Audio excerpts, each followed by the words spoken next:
Hello. Whew. Oh man, I'm eating spicy noodles. Hello. Let's wait until the ad plays and then we'll get started. But in the meantime, I'm gonna scarf down these noodles. We're gonna do our best. We're gonna there's a time limit on this. We're gonna see until how long my stomach is gonna hold out. Woohoo! Hi Hux! The spicy nudes. I can't help myself. I never learned my lesson. This morning I was like, I'm hungry. What are we eating today?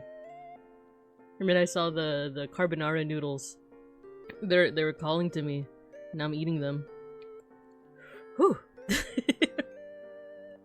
It's actually not too spicy because I also put oat milk in it. But you just ate some too? Oh man, I'll see you in the fight room. Just like oh man.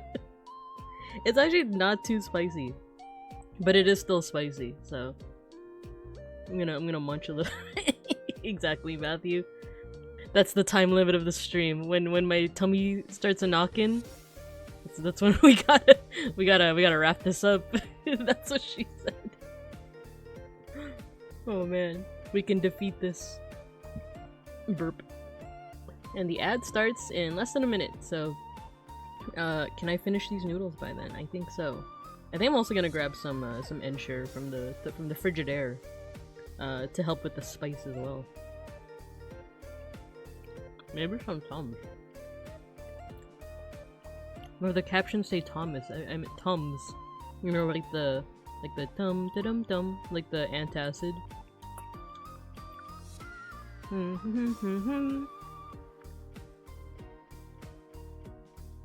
Okay, ad's gonna start soon. I'll see you afterwards.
I'm here.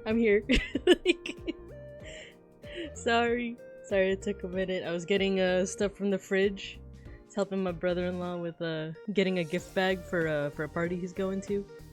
I'm here. I didn't leave you. Yeah, I was having spicy nudes, but I was getting an ensure to help balance out the spice. Ooh, I'll catch up on chat, but let's go to the main room. Ready? 3, 2, 1. Woo! Hello, everyone. Hello. She returns. Hello, everyone. I'm Babinka Bear. Wait, let me test out a. I didn't even like brainstorm a new intro, but I was thinking like your local art history sun bear. Woo! I'm still working on it.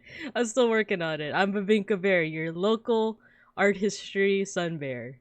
How's that? It's a little bit more concise, right? It's a little bit more short, you know. We're gonna workshop it. We're workshopping it. We're trying it out. All right, let's see who's here. Ghosty's dancing. Love to see it. All right, so hello Matthew. Hello Hux.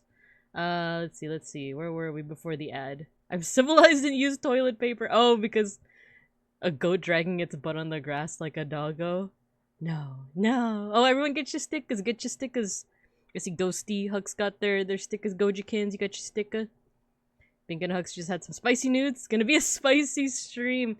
Yeah, there's like a soft deadline of like whenever my stomach starts rumbling. Yeah, hello, Gojikins, Hux, Ghosty. Are spicy nudes better than the regular kind? I have the bulldog noodles. Are you guys familiar with the bulldog? Like the Korean noodles? Specifically the carbonara noodles. Those are my favorite, but the only thing is like as much as I like spice, I'm still a huge wimp. So it was actually someone from the Vesti Leaf Tent that told me like, oh, you should put milk in the, like, when you're done putting in like, you know, the sauce and stuff, put milk. It'll make it creamy, but it'll also like neutralize some of the spice. And I started doing that and I like it. Sometimes if there's cheese, I also put cheese in there, which isn't good for the lactose intolerance, but but it's good. I like it. Let's see. I just read past chat. Yeah. It depends on how you're feeling. Sometimes I just want a cozy meal with minimal spice. Yeah, exactly. Like, I like the kick, right? You like the kick of the spice, but you also don't want to be like hunched over in the toilet and like and just be like, We need to find out if Binker or Hux need to tap out. Yeah, we'll see. So far, Tummy's doing fantastic. If I do spiciness, then there will be peanut butter. Yes, Gojikins. I love that combination so much. Let's play some music before I keep on yapping. You're listening to Windows 96 today. Let's see. Yeah, so peanut butter. Okay, so like sometimes if I still want like the kick of spice without like burning my insides, I do, what was it? It was a really simple recipe. It's like peanut butter, soy sauce, brown sugar. What was the last one? There was like one more thing in there. Oh, sriracha. Or like, you know, a spice of your choosing, right? Something spicy. I never tried it with like, you know, Mexican spicy stuff like Cholula and Tapatio, but I've been like kind of tempted recently. Would that be like a fusion, or would that just taste weird, you know? Because I do, oh my god, Cholula sauce, I love it. And Tabasco. Once more with a feeling. Red Nui looks so cute. Yeah. We're doing a little bit of art today. Some digital art on my iPad.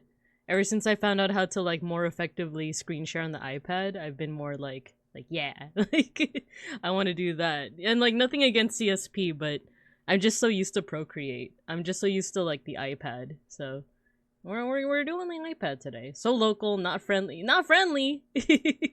Sunbear educator. Oh yeah, because I was workshopping like, oh, your friendly neighborhood Sunbear, right? But I do realize like I blatantly got that from Spider-Man.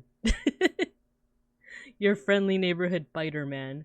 I wanted something to be like uniquely Bink, you know, unique New York, uniquely Babinka. That's why I'm still workshopping it. So it's like, oh, your local, you know, Sunbear in the area. Educate. I also want to put like educator in there, or like, you know, art history teacher, you know? I am aware. Not available here, sadly. Aw, man. Hi, Cielo. Hello, hello. It's so good with cheese. Yeah, yeah, yeah. I'm working still, I'll be in and out. No worries, no worries. Peanut butter's so good. Yeah. Garlic! That sounds so good. But then, the other thing is, like, having to cut the garlic. I love garlic so much, but cutting so much of it. Or, you know, you could buy, like, the pre-chopped stuff. Maybe.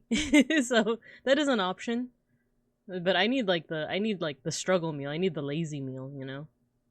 She is approaching your area, Mr. Pancakes, my Oshi. Rapidly. That bear over there. Mavinka's always friendly. Yeah. The always friendly bear in your area, Babinka bear. That's a good one. But I want like art history in there. You're friendly. You're you're rapidly approaching art history sun bear, Babinka bear. Just get the garlic powder. Oh, you're right. You're right, Gojikins. The garlic powder. I also have onion powder. Hi, Vitehite. Hello. I forgot that I have, like, onion powder. I put it in, one time, okay, here's the real struggle meal. I was, like, really hungry for something, but me and Beans were gonna go out to lunch. But I wanted something before we went out to lunch, right? Like, cause I think it was, like, still, like, an hour ahead or something. Like, you know, we were gonna go out to eat at 1, but it was 12 and I was, like, starving. So what I did is there was some leftover steamed potatoes from the previous night that his mom made. I got a potato. It was like already sliced. I got a potato and I put onion powder on it, and that was the meal. That was the meal. That was like the appetizer. I was like, "Yep, potato with onion powder, yummy." Okay, let's catch up. Let's catch up. I've heard some people pre-chop garlic then freeze it and Ooh! Hello, Mechanical. Hello, hello. That sounds pretty good too. These are good, you know, like hacks for when you're just not feeling it. When you just want a meal. But you don't want the effort, you know? The hello Vite height, garlic powder just don't hit the same. That's true too, but it still has more flavor of the Newie's little wizard outfit. Yeah! I got rotated. Yeah, he has a wizard outfit. You're a wizard, Randon. Everyone getting your stickers. Yeah, don't worry if you come in a little late. We're just yapping and then we'll get started soon. Nice, Mechanical, you got your first sniff of sticker. It's a meal for kings. I will throw some garlic powder into instant mash and life is good. That also sounds good. Eating a potato like a bagel. Basically, yeah, because it was like steamed potato. So it was nice and soft already. I don't know if his mom already put like some kind of seasoning on it. I think it was like already a little like salty, but in a good way. And then like I added the onion powder and called it an appetizer.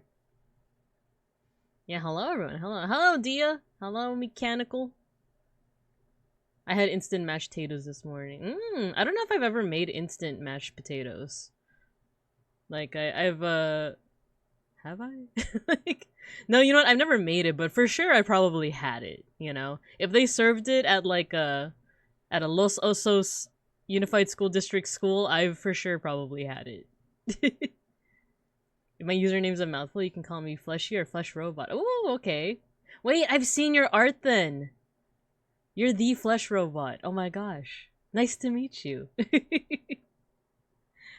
Yeah. Yeah, we'll call you Fleshy or Flesh Robot. Either or. We'll see where the winds take us.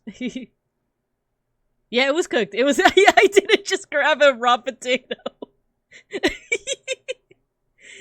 Can you imagine just like a little sun bear rooting around in your pantry? Just eating some raw potatoes, but also grabbing the onion powder for good measure. It's like with my lack of opposable thumbs, I just like root around in your pantry. I get the onion powder, break the you know the container, sprinkle it all over the raw potatoes, and just I was worried. I've heard like dangerous things about potatoes though. Like if you just leave them hanging out, they do rot. And like there was like a, not to get depressing or anything, but wasn't there like a whole family that like that died basically because they were storing potatoes in their cellar. It started to, I don't know if it was like rotting or something, and it let out this like this chemical that like even just inhaling it is like deadly. So like one person went into like their underground pantry or whatever, died, and then the other members of the family were like, oh, what happened to them? And then they like each one would go into the pantry not knowing like, you know, what had happened, and like I think nearly the whole family like died basically, which is, it's really sad. But yeah, raw potatoes are poisonous. That's another thing. Wait, let me catch up. I want to try and catch as many any messages. Let's see. Instant mash can be really good or not, depending on what you get. Okay. Nice to meet you too. Yeah. Crunch, raw potato crunch. Yum, yum, yum, yum. But is it poisonous to bears? You know? Don't look at that account, scary. I saw the Twitter. I don't know if I have you added. If not, I will add you. I might also have you on my art account, Pow Pandid. But well, I'll check. Totally not an art appreciation stream, but get perceived.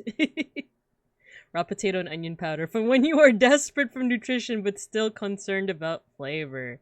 Exactly. Raw potatoes are poisonous. Just eat the onion like an apple. Oh, jeez. I'm crying already. Wait, give me a second. Me when I eat the onion like an apple. They can kill you in a couple ways. You used to wait, Gochi Kids, what do you mean you used to do that? You used to eat onion like apple? They're a relative of, oh, Nightshade. Sweet and tangy. You might have me on biotechnology. I draw Casper on. Yeah, I think I do remember seeing your art. Maybe it was from the Casper Discord. Yeah. Apple onion. The struggles of having multiple online profiles and identities. Yeah. Sometimes I do, like, I'm never sure, like, should I post this on Babinka Bear or should I post it on Pow Pandan? And a part of me is like, maybe it would be easier if it was all on, like, one account, but at the same time, it's nice to have that separation, too. Just because, like, there might be people that just want to know, like, when I'm streaming, you know? They don't want to see me retweeting all of the Vesper Noir and Magni Desmond and what such things, you know? And also the completely unrelated streamers, Randon and Casper, you know? Definitely have seen you around. Yeah. Red onions taste good when you bite into them. Really? Vesper. I don't know. The onions are too strong for I don't like raw onions, that's the thing. I like them when they're caramelized. And like even if they're still a little crunchy, but they have to be cooked. They have to be cooked. I've had raw onion in like salads. I didn't like it. I didn't like it that much. That's just me though. Sometimes small Goji would let loose in the grandfather's garden. He would eat up the tops of onions, then dig them up and eat them like apple. They have always tasted. Ah, okay. That's really interesting because it reminds me of that thing about like there are people who like when they taste cilantro, it tastes like soap, right? But that's apparently like a genetic thing, right? So I always wondered if there's something similar with like other fruits and veggies, because to me, I don't like celery. It tastes bitter to me. And then whenever I tell people about this, they're like, really? It tastes like nothing. It's like crunchy water, you know? Like, but to me, it's like, I don't like it. It's bitter. I can't have it. Like, if it's in like a stew or a salad, like, actually, if it's in a stew, it's fine because it's like soft and stuff. But I can't. But onion, I guess it does depend on the type of onion. It's kind of strong for me, but if it's a different kind of onion that's kind of sweet, then yeah, I believe you. Hello, Kale. Hello. Good morning. Wait, let me clear my throat a little bit. Sometimes when I eat spicy food, I do get kind of phlegmy in the throat. Vesper, Magni, Rand, and Casper would be the collab of all time, just them yelling at each other. You've never had raw onion with curry? No. Wait, have I? I've definitely had curry. I just don't know if I've had like raw onion with curry. I don't remember if I've had biryani. There's like an Indian place that me and my coworkers always go to. Because it has like so many options for people with dietary restrictions. So I'm pretty sure I've had biryani, but maybe not like raw onion rings with it. You got the soap gene? Oh no, Hugs. Tragic. Mexican food is so good with it. Like, with the cilantro. Cilantro doesn't taste like soap. I think I just don't like it. Yeah, Fleshy. My brother-in-law is the same. He doesn't have the gene where it tastes soapy, but he just doesn't like it, which is, that's fair, right? Delicious soap plant. People add to everything. Oh no, blessed without the soap gene. Yeah, me too, Kale. I really like cilantro. Do you cook longanisa in water first before frying it? I'm not much of a cook, to be honest. Like, my dad is the cook of the family, and then now that I live with my partner, and he's vegan and I'm pescatarian, I haven't eaten longanisa in a very long time. I think my dad used to put it in water, I want to say. I'm not I might need to like ask him. The funny thing is my dad's vegan too. My dad went vegan a couple of years back, which is so like unexpected of him as a like very machismo Filipino man, but he still cooks for the family, and he also works as a butcher. So he still cooks meat. He knows how to cook meat. He's known like his whole life how to cook meat, but just he himself doesn't eat it. But I can ask him. Indian food is super inclusive. Yeah, I love it. I love it. I love cilantro. Me too, Cielo. I love cilantro. I like how you pronounce biryani perfectly. Is that really is that the proper way? Biryani? I'm glad I don't have the cilantro soap gene, but the price is having the can't grow facial hair gene instead. Yeah, I have some friends that have that same issue, that same gene. I prefer to drink the soap, to be honest. What's wrong with eating soap? It has a funny has a funny taste to it. It tastes funny. When people have the soap gene, but they also just like soap. There we go, Fleshy. Hux and Dia are your people, right? Like... Thank you. Yeah, no worries, Kale. So sorry, I will grow it for the both of us. It's nice and bubbly. It's bubbly. It bubble. All right, now that I've caught up on chat, let's go ahead and get started. Or at least I'll talk about what I was intending to do for today. So I wanted to do some like drawing from observation today, because I feel like I do a lot of like drawing little guys, like just out of imagination, just draw like a little bear. Like, I do a lot of that. Or, like, I do use references, but, like, when I draw, like, the Egyptian gods a couple, like, months back, it's, like, my take on how Egyptian gods are shown, like, in art. And I do feel like it's been a while since I've done something from observation. So that's the goal for today. We're gonna, what's going on? Oh, thank you, Matthew, for gifting a sub to Fleshy, to Meet Canical. Nice. So yeah, these are just a collection of things that are on my desk. I I was gonna just like take a picture of my desk, but like for one, it was kind of dusty, and it was kind of like, well, I guess it's not as embarrassing if I'm just telling you guys now. It would have been more embarrassing if I like look. You guys want to see what I noticed? Look at this Haro in the center of my reference, and like when I zoom in, it's like, that's so much. Well, I guess it's small, so you can't see it, but like it's so dusty. But like the whole like desk was like, I haven't cleaned it in a while, and I was like, that's kind of embarrassing. But here I am, like putting it in full view of everyone. So maybe that cancels it out. But instead I was like, you know what? I'm just gonna grab like 5 things, assemble them, and draw them. So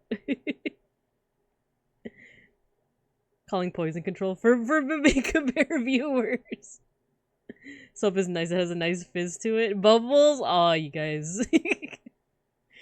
Oh, my students are eating soap again. Like the Babinkums are eating soap. Like I walk you guys to the bathroom. And You come out, there's something in your mouth, and I'm like, what's in your mouth? Spit it out! It's soap. Yeah, Beelmon with Sora's hat is. I love it. This was something that I unboxed what is it, after my Japan trip, I want to say, right?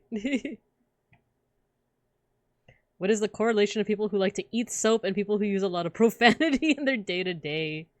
Well, they gotta wash it out, right? They gotta wash out the dirtiness, the inappropriateness. Onyo, like the dust. That's cleaner than my bed. Man.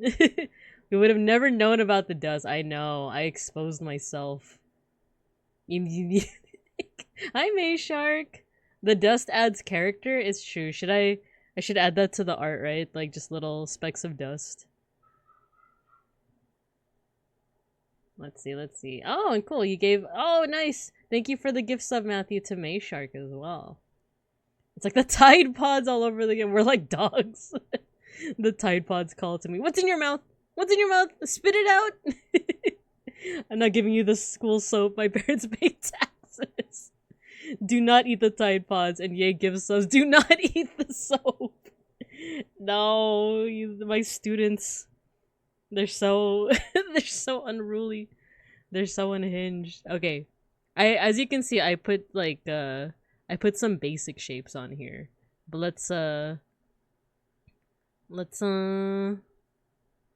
define them a little bit. And you know what? Some of the sizes might be off, but that's okay.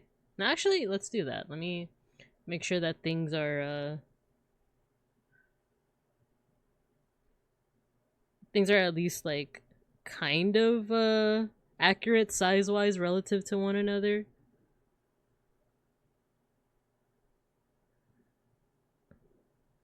Like that. Some little legs. The little arms. Oh, by the way, I built this Haro on stream, and there was a one point where one of the arms kind of just like blasted off again. It kind of just like exploded. Not exploded, but it like flew away as I was cutting it out of the plastic. And I was like, oh, I guess this Haro just doesn't have one of their arms. But later on I ended up finding it. It turns out it wasn't behind my computer. It was like right next to my desk. I really could have just looked down and picked it up. But I just completely missed it.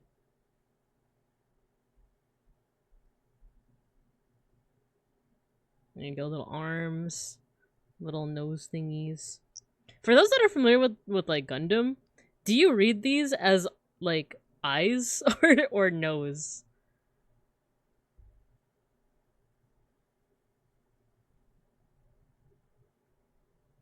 Okay, there's some bare bones there. He has a stick up his bum bum. And there is a square. Actually, there we go. It's a better stroke. I've been feeling a little bit more artsy fartsy lately because I did make some Casper art earlier. The do not the Casper. I'll show you guys in a little bit, but I have to hide my screen because I don't want you guys seeing the rest of my iPad art.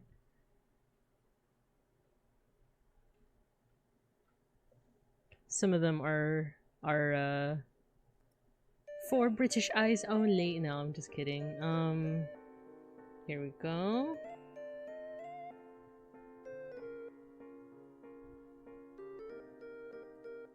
There we go. I made this like last night during Randon's stream, and then I like also spruced it up this morning. Please do not the Casper.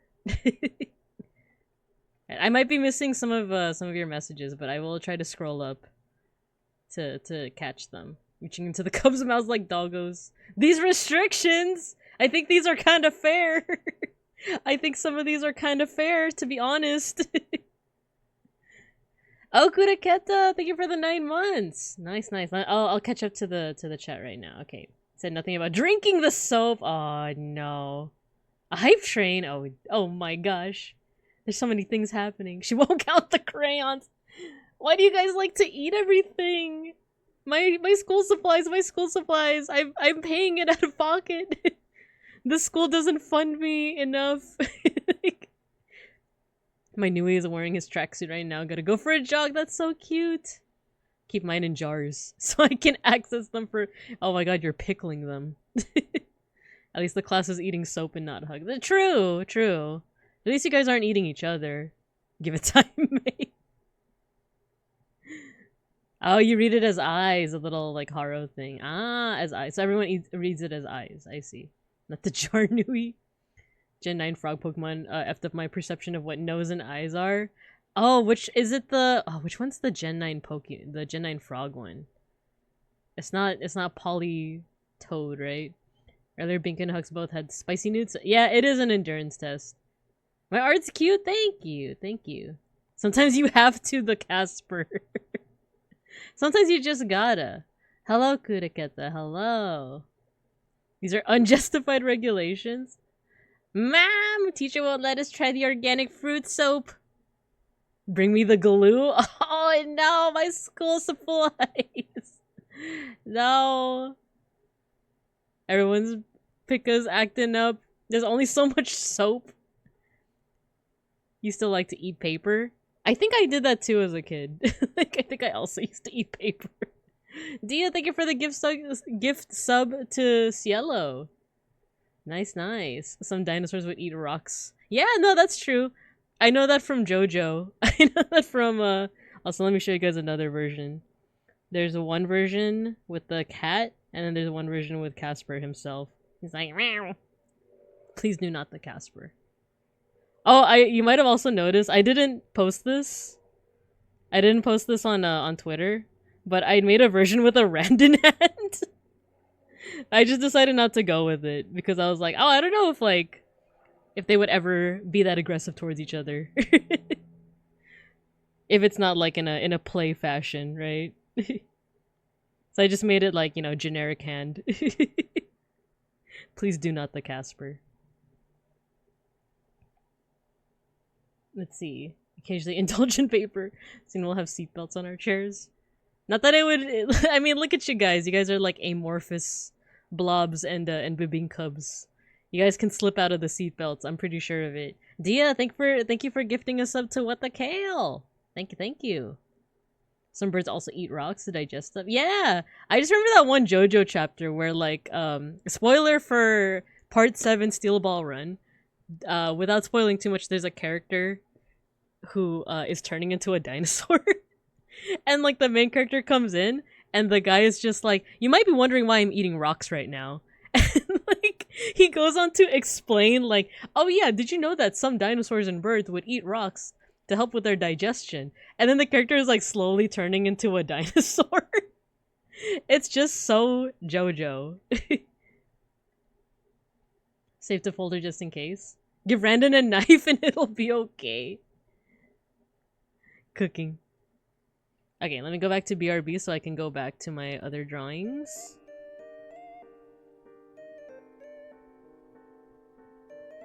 There we go.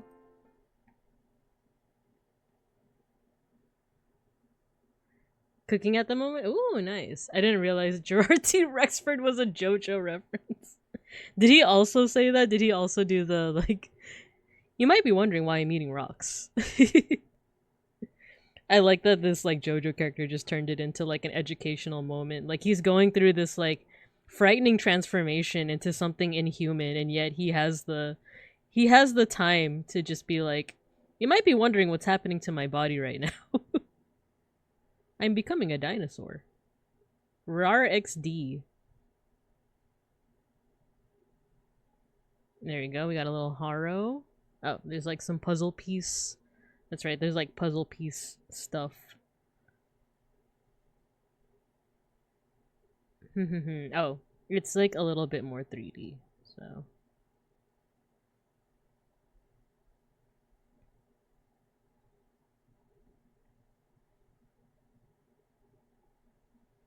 By the way, the brushes I'm using, I am part of the, I guess, like, I am one of those artists that prefers to use, like, simple brushes, at least because I do still consider myself kind of a beginner with art. See, like, I can't get this 3D shape. Right, give me a second.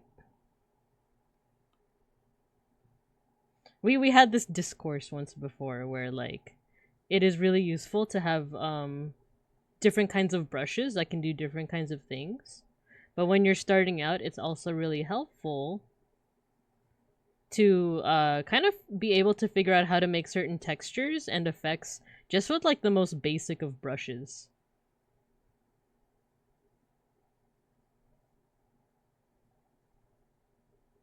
Ah, that kind of looks like it. So I just use I use this. It's called Naughty Excel Basics. I pretty much just use like that for almost everything, except for inking. There's one inking brush that I really like. It's called Syrup. Syrup. But I've been using the sharp one this whole time. But I usually use this one, Sketch and Soft Line Art, for sketching, of course, and then to fill in color, I use standard airbrush. I know that CSP has all these tools that make like rendering a lot easier, but there is a little bit of a it's like really satisfying for me to just kind of like manually do it, even if there's imperfections, because to me it kind of reminds me of like doing traditional art in a way.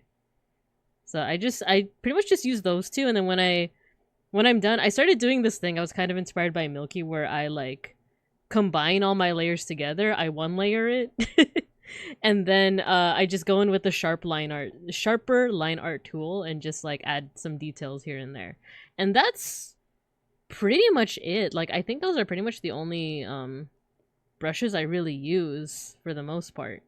And like I said, this isn't necessarily like me telling you guys like you should be doing it this way. This is just how I personally prefer it.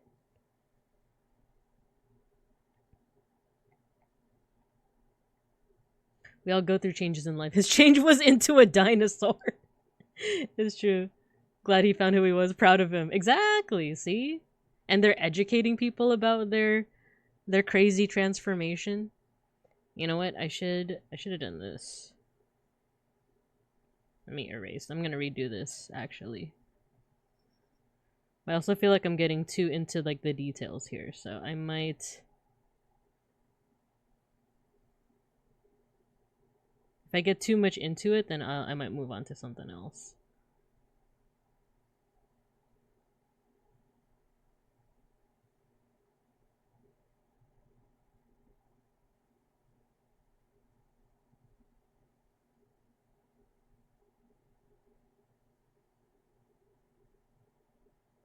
We'll fix it later. Love a simple brush. Me with my one brush. Yeah. Sometimes that's all you need. I've seen like art YouTubers, like when I used to watch Jazza Studios. I think he did those videos where it's like, oh, can you make art with just one brush? And you know, because he's an experienced artist, the answer is yes, you totally can. Okay, let's see. How do we do this? Like that. Like make a square and then cut it into those like puzzle piece elements.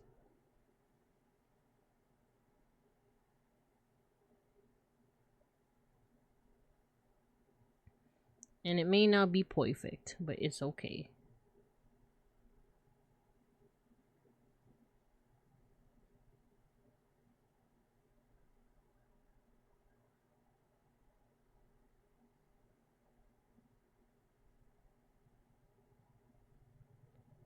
Close enough. It's close enough.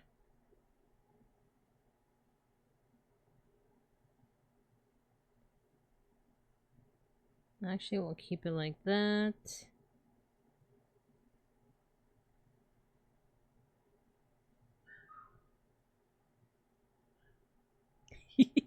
What does the horror look like? It's ready to square up. You're gonna fight me. You won't. Do it or no balls.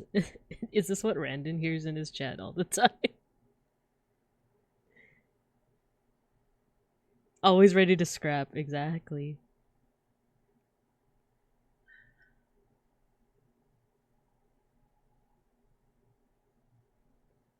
Alright, we'll keep it to that for now. Let's move on to... Let's actually move on to the hippo. So, this hippo has a little bit of history.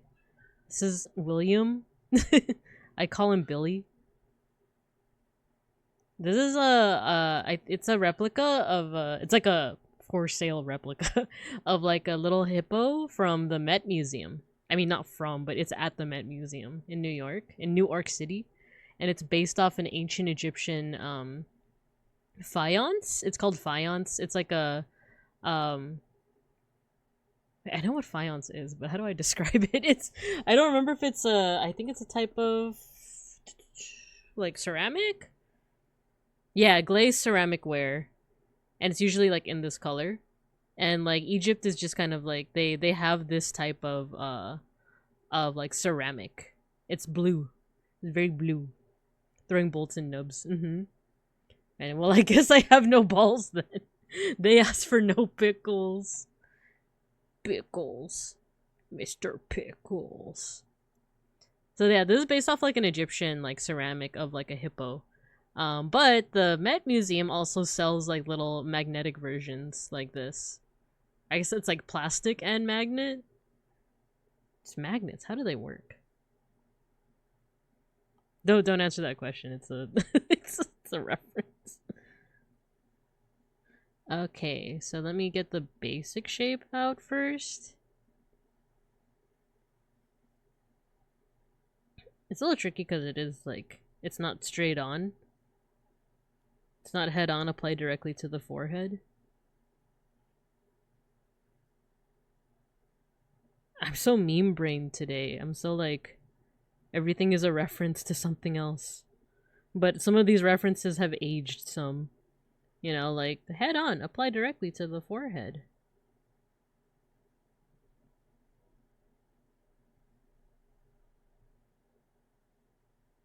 Okay, basic shape of the head. Oh, the neck should be a little bit longer than what I initially put here. And then it goes into the nice chunky body. It's so chunky. Let me erase some of this.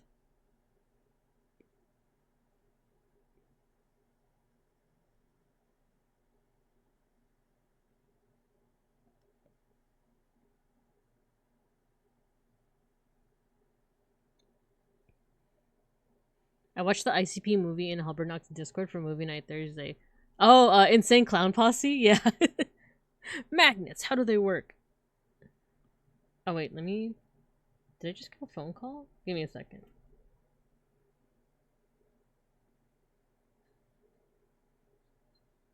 Okay, cool. Actually, let me check something really quickly. I'm pretty sure I'm on... What is it? Yeah, I'm on Do Not Disturb mode. On my iPad. The one risk with like using my iPad to draw is that like sometimes it'll have like notifications, which I normally, even by default, I shut off nearly all notifications on my phone unless it's a text message. Which has helped my mental out very, very much. Like which is also why like I kind of suck at getting back to people on Discord. Like I generally only respond to text messages and work emails. But that means that I can game in peace. But you know, if you've ever like DM'd me, especially like on a Wednesday when I'm at the office and I haven't responded, it's usually because for one, I'm in the office, but also for two, like when I get home, like I just don't really like go through my text messages all too much. Hippo on little legs. Head crab applied directly to the forehead. Just like Casper. He knows the routine now. I've had very demure stuck in my head for days. Please save me. Why does that sound very demure? Just the phrase, or is it a song? Be careful what you wish for. Hello, Saku. Hello, welcome. Get your stickers. Turning off notifications and checking on a schedule is a healthier way to do it for jobs with near constant notifications. Yeah. Yeah, it's helped me a lot. Like my phone, the only notifications that are normally on is text message and work email. And that's kind of it. Like, I actually don't even have notifications on for like my main email, like my government name at gmail.com email. So I like have to manually check it, but that is kind of better for my mental. And to me, what helps is like, I know this isn't quite how the world operates nowadays, but like it makes me think of back in like the 80s and 90s, if you wanted to reach someone, you left a message on their answering machine. And when they came back from work, then they would respond to it. But back then, like there wasn't like this pressure to answer right away, because like people know that like, oh, they're probably at work or they're probably busy, they're doing groceries, blah blah blah. And what sucks is that like nowadays, yeah, there is that pressure to be like, you're supposed to have your phone on you at all times. So like you are very much expected to like respond right away, which sucks. And like I get it, because I too have been the person that like, I have a time sensitive thing that I need a response like right now, but at the same time I don't wanna rush them. There's more so with work, really.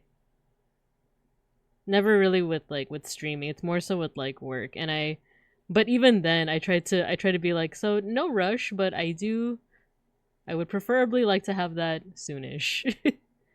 Usually it's in the context of like, oh, this person called out and we like really need one. We need like someone.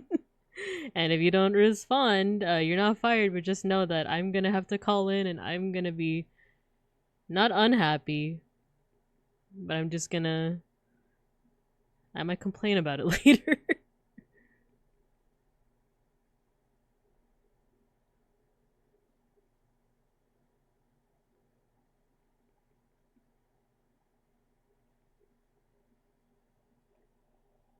It's sort of a meme going around TikTok, so it's more, oh, it's a saying. Very demure. Very Demi-Moore. Or Pager. Oh my gosh, Pager. Well, the thing is, I didn't quite grow up using Pager. And I do have family members in the medical field that like did use it, and I know my parents used to use it when it was more popular.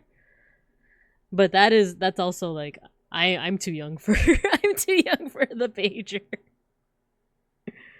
Okay, his eyes that are popping out. This hippo, his eyes they're popping out some.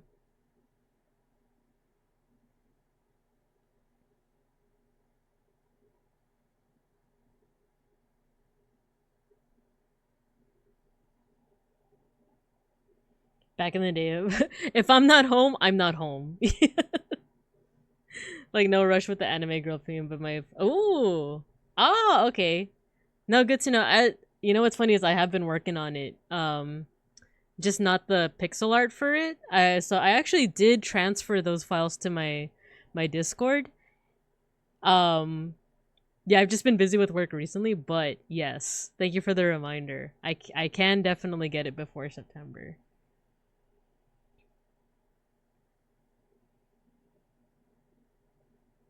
At current job, I ask for work cell so I can just turn it off when the day is done. Yes, exactly, Gojikins. Like, that's what I do too. And I know that like it's different for everyone on whether or not you can do this, but I am very much the kind of person that like after 5 o'clock, if you message me, you can definitely message me about work stuff, but I will not respond.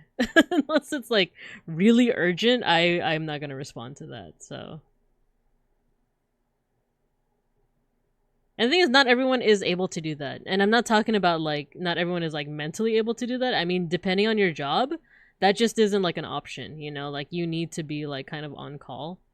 So it is kind of like coming from a place of privilege to be able to do that, but it's also like I'm setting my boundary.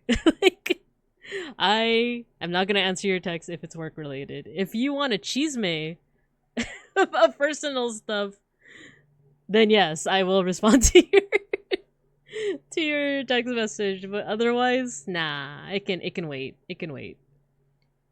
You're contacting me at 4:59 on a Friday. Sorry, buddy. You're gonna have to wait until like 8 o'clock Monday.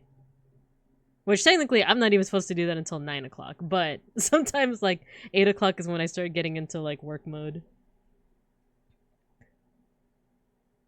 My mom had a giant old cell phone, and my mom had and dad had pagers. Dad held onto the pager until they literally got phased out. Which, like, if you know how to work it, I think it is very convenient, right? Like, if you know the numbers and what they mean, very convenient. It was funny to hear Vesper try to explain that, though. You know, I'm gonna leave the rest of the markings for later. I think I'm gonna go ahead and move on to another part of this art piece, but let me just put some, like, basic shapes on here. There we go. We got the hippo, we got the haro. Let's do Biomon now. There you go. Oh, this one might be a little more complex because of some of the shapes. One day I'll be able to stream with it. Yeah. I'm excited. I had to change jobs for it to be an option. I see. Yeah, exactly. It's not always an option. I usually don't expect anyone to respond to me immediately, but I still feel bad sending a message at like 2 a.m. before I forget something. Yeah. Exactly. Sometimes that does happen. That's happened to me before where it was like there was something where like I needed a response like right, and it was like 6 p.m. that I realized something. And it's always, I feel so bad because it's like it's literally my bad. Like it's not something that I can just like be like, "Oh, you know, due to those darn you know, people above me, the darn funders or whatever, like this is late for that reason." It's like, this is literally my bad. I forgot it. I shut my brain off and I straight up forgot it. And I feel so terrible whenever I have to like contact people for that reason. But yeah, it happens. It happens. To turn off phone, yeah. Yes, join us, Matthew. No work at home. Yeah. Ghost says I can't work while home. Yeah, you know what? Like, there are times where I I guess I can't say this because Beans is away. He's at a family party at the moment, but I'm like, Beans, it's 5 o'clock. Like, you better turn that computer off and lavish me with attention, and we're gonna watch Naruto right now. You gotta stop with the work, stop it. And sometimes, yeah, he has to work late, which like he works for like a good company.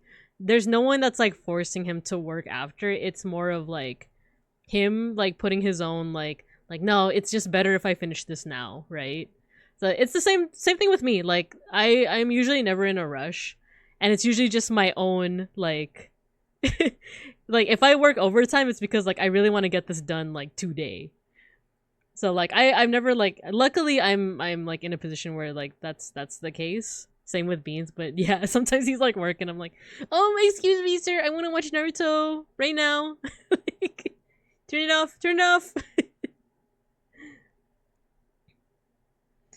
My dad just didn't want a cell phone until my stepmom made him. This was when they were just dating. Aw. Cell phones are handy. And, you know, me and Beans, we do talk about, like, you know, one of these days, we're gonna have cubs. We're gonna have babies. Not yet. I'm not preggers. I'm not pregnant. But, you know, one of these days in the near future, we're hoping. We're hoping. But, like, we always get into these conversations of, like, what are we gonna do? like do we give them cell phones like when we had cell phones? Because I didn't have my first cell phone until I was like in high school. But at the same time, like, because you don't want them to be distracted, right? But at the same time, like, if we need to get a hold of them, right? Like, what if they're not at student pickup at school, right? And we need to get a hold of them, what then? Because then we start to talk about like, well, what did we do before cell phones? It was just like, you have to be at the pickup or else, you know? You have to be at this designated pickup. Or you went to the office. You went to the school's office and called your parents via the landline. So yeah, it's you know, that's always a thought. That's a thought in our head of like, dang, what are we gonna do? One time when I was really little, my mom had to borrow her boss's car. She had a car phone, and it was, oh, wow. That sounds so fancy. Like, I know we're talking in the year of 2024 where we all have cell phones, but there's something really retro-futuristic about, like, those, like, 80s, 90s car phones, right? Get him. Pregante. Could I be pregnant? Pergonate pomegranate. I have a coworker that's terrified that predators would track her child's cell phone. That is scary. How about not smartphones? Oh, like kind of like the simple, you know, like the simple phones that don't have like the screens on them. It's literally just for call and text. Ask an adult, yeah. I was like, woman, has your child pissed off the NSA? Oh no. Hi Toge, hello. We're doing a little bit of art. We were just chatting about different things. How do we get to this conversation? We were talking about like cell phones, beepers, what we're gonna do when talking about work stuff. I think now the conversation is on cell phones, whether or not, you know, if you have kids, in my case, like in the future when I have cubs, are we giving them cell phones? You know?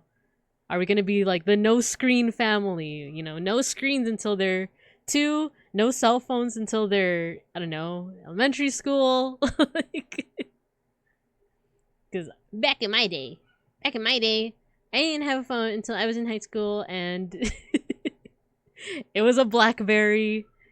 And one time, my mom, I forgot what happened to my phone, but one time I think I told this story before. I borrowed my mom's phone, and it got stolen. And I remember, like, I borrowed my friend's phone and called my mom, and I was crying. I was crying because my mom back then was, like, pretty strict, you know? She never, did the usual physical abuse usually associated with, like, certain families, but, there was definitely, you know, like, I was scared that I would get yelled at. So I remember I, like, called her, I was crying. And then my mom called my friend back. She returned the call. And she was mad, not because I lost the phone, but because I was crying. Because she was like, when I heard your message and you were crying, I thought something happened to you. I thought that, like, someone had, like, touched you inappropriately. And I thought, why would you leave a message where you're crying? And I was like, because I lost your phone. Yeah. But yeah, it was fine. She was like, "It's okay that you lost my phone. Just don't call. don't leave a message where you're crying." But I was borrowing it. And are we Cubs not enough? Of course you guys are enough. Get in line, newborn child. But I also wanna fine. You guys are also my kiddos.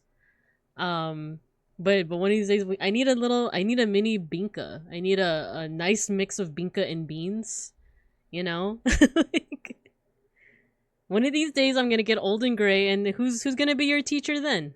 We need an heir to the Binka dynasty, you know? Unless they decide not to go in education. They might go into something weird, like, I don't know, medicine. I'm just kidding. I'm not gonna throw shade on people who are doing medicine. Are you looking to get adopted by Binka and Beans? Do you want to be our kid? Do you want us to, like, you're gonna eat Filipino and Uzbek food and you're gonna like it. Try to think of, like, the most unreasonable thing I would do as, like, a mama bear, you know? Like, you're gonna watch Digimon and you're gonna memorize everything that happens in these Digimon episodes, and you're gonna tell me who's your Digimon partner. What's that in your Game Boy? Is that Pokemon I see? You're grounded. I only got a cell phone when I was 10 because I kept freaking out that I didn't know where my parents were at pickup because they both worked. Yeah. Oh man, this is another story. We're going through, like, different topics. But, like, I'll share the story later, but there was a time where my dad straight up he didn't forget to pick me up, but he fell asleep and didn't pick me up. Okay, I'll get to that, but let me let me catch up on chat. Goji and I have Joey's. They're not going to have phones. Ooh.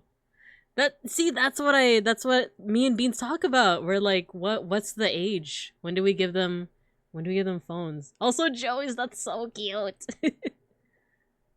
It was a classic Nokia brick though. I loved it. Yeah, me too. I kind of like the brick phones. My nephew has a phone and he just asked me the difference between homicide and manslaughter. So I'm not gonna give my kids a cell phone. Oh no, you did not get the sea child norm route. Mm-hmm. Binka. Beanska. Yeah, it's gonna be our it's a hybrid of the two of us. You know, as offspring typically work, right? Like, it's a beanska. I am a raccoon, not a cub. Well, you guys are all Bibing Cubs. You guys can be Sea Angel Bibing Cubs. You can be Raccoon Bibing Cubs. You are still Cubs. So bake a rice cake dessert with some beans in it. Oh no. We're gonna show the bear cub. This is detention, so you gotta behave, alright? New food times. Gotta do a Digi essay. We only raise Digimon in this household. And the thing is, I actually love Pokemon. I love Pokemon a lot, so but I think it would be a funny bit, you know, to be like, "What's that in your Game Boy?" Like, that's another thing is like, I'm giving my kids Game Boys instead of like, you know, whatever else is gonna come out when they're of age. The new Switch 10.0 or whatever. It's like, nope, this is a Game Boy household. Wait, I'm trying to... I guess I'm making it a little bit rounder than it actually is, but... It's confusion. I am confusion.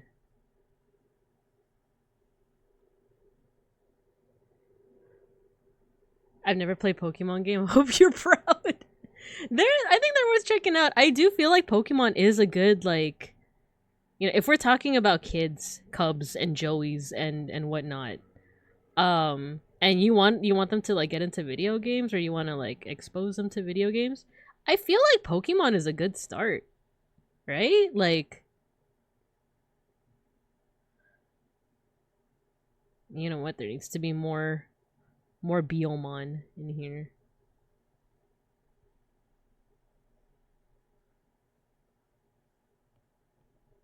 There we go. And look at the eyes. Real eyes, real eyes, real eyes.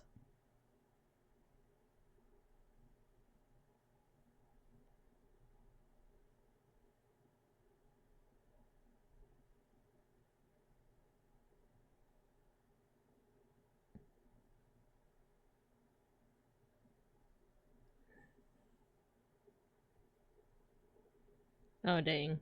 I put like an overlap here where there wasn't supposed to be any overlap. Oh no, ad break. Okay, let's take a break.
Wait a minute, Casper memberships are open? Can you guys give me a second?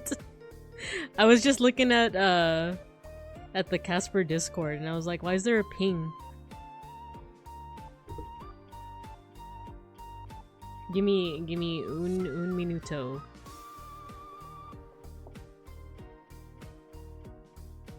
Is it true?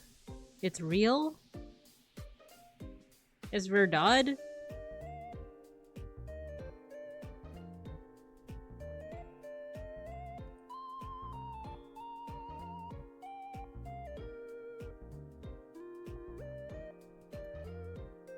It is real! Okay. Get your memberships, everyone. Get your Casper Catacini memberships.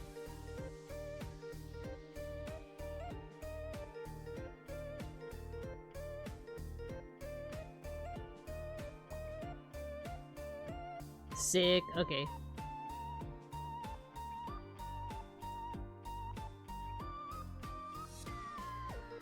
We're so back.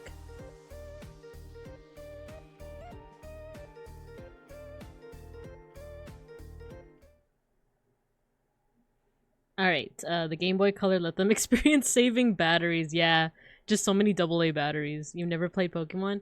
Yeah, that's quite shocking to me too, Hawks. But at the same time, you know, too expensive. Ah, that's true. That's true. Give them a game. Is even like the Game Boy and the old school like cartridges? They're expensive now, aren't they? Because I thought like, oh, if it's old, it's cheaper. But like, you know, it's like the same thing with CRT TVs. They're expensive now, from what I heard. Give them a Game Boy so they understand the real childhood involves scrapping the TV remote to power your Game Boy for one more day. You're so right. Gotcha, kids, you're right. When you're just like hunting for batteries, right? It's like, no, I need to play. You can get an emulator. Oh wait, you're right, emulator. Duh, the doy. I forgot. I forgot. Barely played one and I don't like them still. I'm also Digimon biased though. I like both. I feel like the mechanics are also really this is a complaint, right, for like the people that are very serious about Pokemon, is that it's too easy, but I think that does make it more accessible to like kids too. Cuz it's turn-based. It's well, at least the older games were like turn-based. You take your time. As a kid, you could just kind of unga bunga and like, you know, why should I use Tail Whip? Why should I use Sunny Day? Why should I use that one? I could just use Tackle. You know? Oh, like water is stronger than fire. I'm just gonna use that.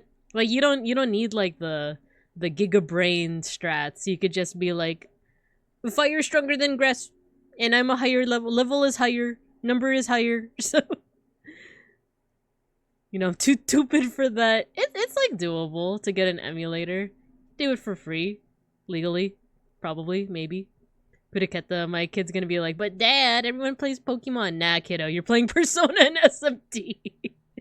You're gonna find out what a pixie is and you're gonna like it. Can help you toy with it. Yeah. Too late. Get your all-new Hugs toy figurine or participating Wally World today. Typing on my tablet is hard. Fair and valid. Pog. Yeah, it's Casper time. Coddle the red cat. I'm not in his Discord. It's a fan made Discord. I think it's like Lambda. She made a fan Discord. And I think someone linked it in the Vesti leaf tent too. The One Piece is real. Handheld emulation are pretty cheap. I got one I can play. Oh, cool. Game Gear! Oh my god, it's been a minute since I've heard that name. Needing 6 AA batteries to last maybe 3 hours. Emulation systems are pretty good these days. I like making my... Ooh, nice. Yeah, he's just on YouTube. He does have a Twitch account, but he just streams on YouTube for now. I thought I could get a founder badge on Twitch. Definitely legally. The thing with difficulty in Pokemon is that they could have a difficulty sector as other turn-based, but they don't. Yeah, that's true. I think that's the complaint too, is that like you do want it to be accessible for younger audiences, but at the same time, like for the older kids that grew up with Pokemon, it's like too easy. She'd be looking like a duck now. This little Beomon.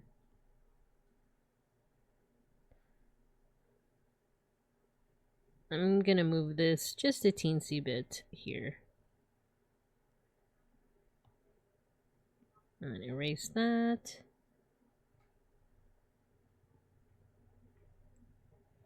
I just can't handle join. Oh, true. Yeah, no worries, Saku, no worries. If anyone needs ROMs of games, hit me up. Yeah, there's a lot of like accessible and like fairly cheap alternatives. As cheap as maybe even free 99.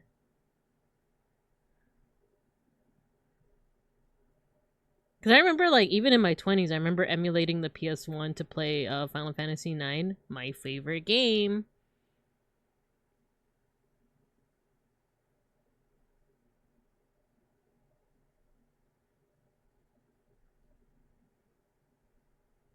And the hood, or rather Sora's hat, comes out this way.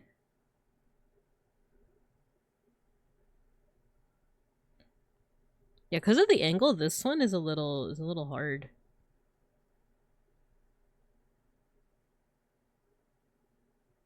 Even though it is just like this is just simple shapes, right? But still kind of hard.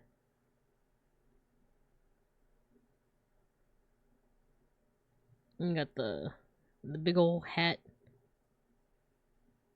Which, for those that have been following along for our Digimon watch-alongs, it's pretty inconsistent whether this like hat is a helmet or if it's like soft. Because there are times where it like collapses, where it like, which implies that it's like a soft hat, and it's just round because of like Sora's head. But then there's other times, like that one episode with the ghost Digimon, the Bakemon, where Joe uses it as a drum. And it like doesn't collapse in on itself. So it's like, is it a helmet? Is it a hat? I don't know.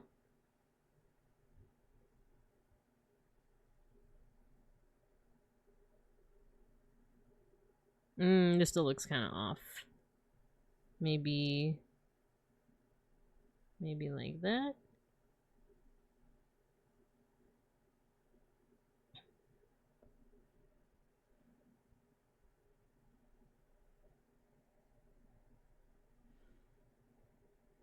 Valid format shifting your own games is legal and should be encouraged. It's magic. Non-Newtonian headwear. It just shifts, like, according to what the plot needs, right?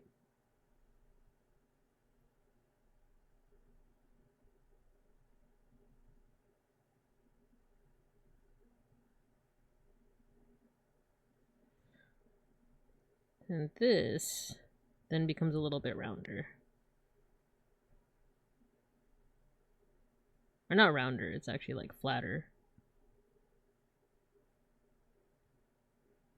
Okay, so to go back to something that I mentioned before, but I didn't want to like shift topics too quickly. We were on the topic of like like, you know, student pickup or like getting picked up by your parent or guardians after school. There's one time where my dad straight up like didn't pick me up, but it was because he fell asleep. And I know that might sound like pretty irresponsible. It's gonna get a little bit more irresponsible. Like, I was about to say something which is like, oh, actually, like, this is the reason. And then when I went over that reason in my head, I'm like, that's still pretty irresponsible. You know what? Yeah, I think I'll share it. So, like, my parents used to have, like, a history with drugs. With, like, hardcore drugs.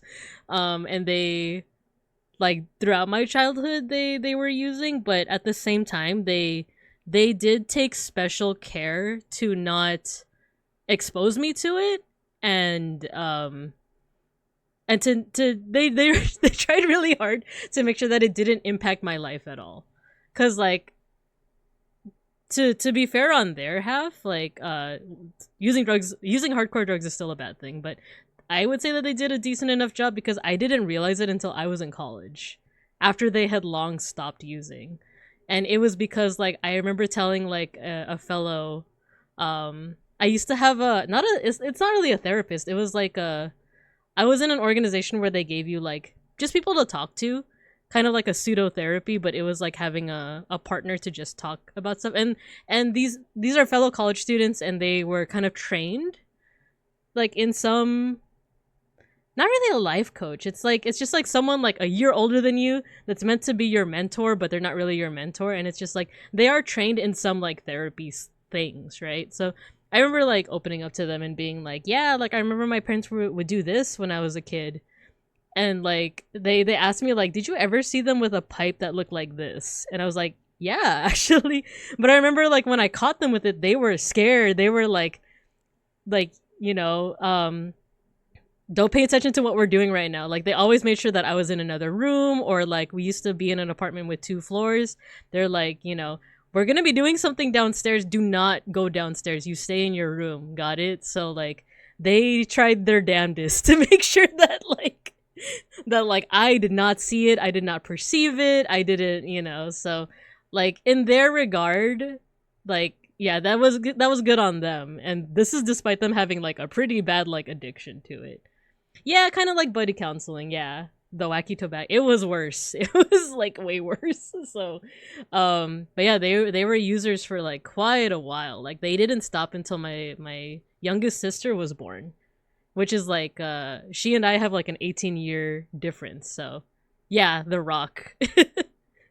Yeah, they were doing like some pretty hardcore stuff. So, but because of that, they're like, even as much as you try to hide that, there are ways where it will affect your family members. For one, like finances, that stuff is not cheap. For two, like my parents used to fight a lot. But the thing is, like, I kind of grew up thinking that was normal. So I don't know, like I don't know how much that affected me, but another thing was like, sometimes they would just sleep on end. And the thing is, like, I guess they figured out a system in which, like, you know, if my dad was knocked out for like days on end, then my mom was taking care of me. But one of those days is when my dad was the one who was supposed to pick me up. He was supposed to pick me up from school, and he just never showed up. And like, it wasn't until like 6 o'clock or something that I don't even know why. Okay, so normal protocol, if your kid doesn't get picked up from a school, the protocol is that they get taken to the office and they call the cops. At least that was the protocol when I was a kid. I don't know if that's still the protocol, but for whatever reason, they didn't do that. Like, I remember just like hanging out like in the lunch tables, and like there was a certain point where I don't know if I just walked away or something, but I just went to the front of the school. I remember crying.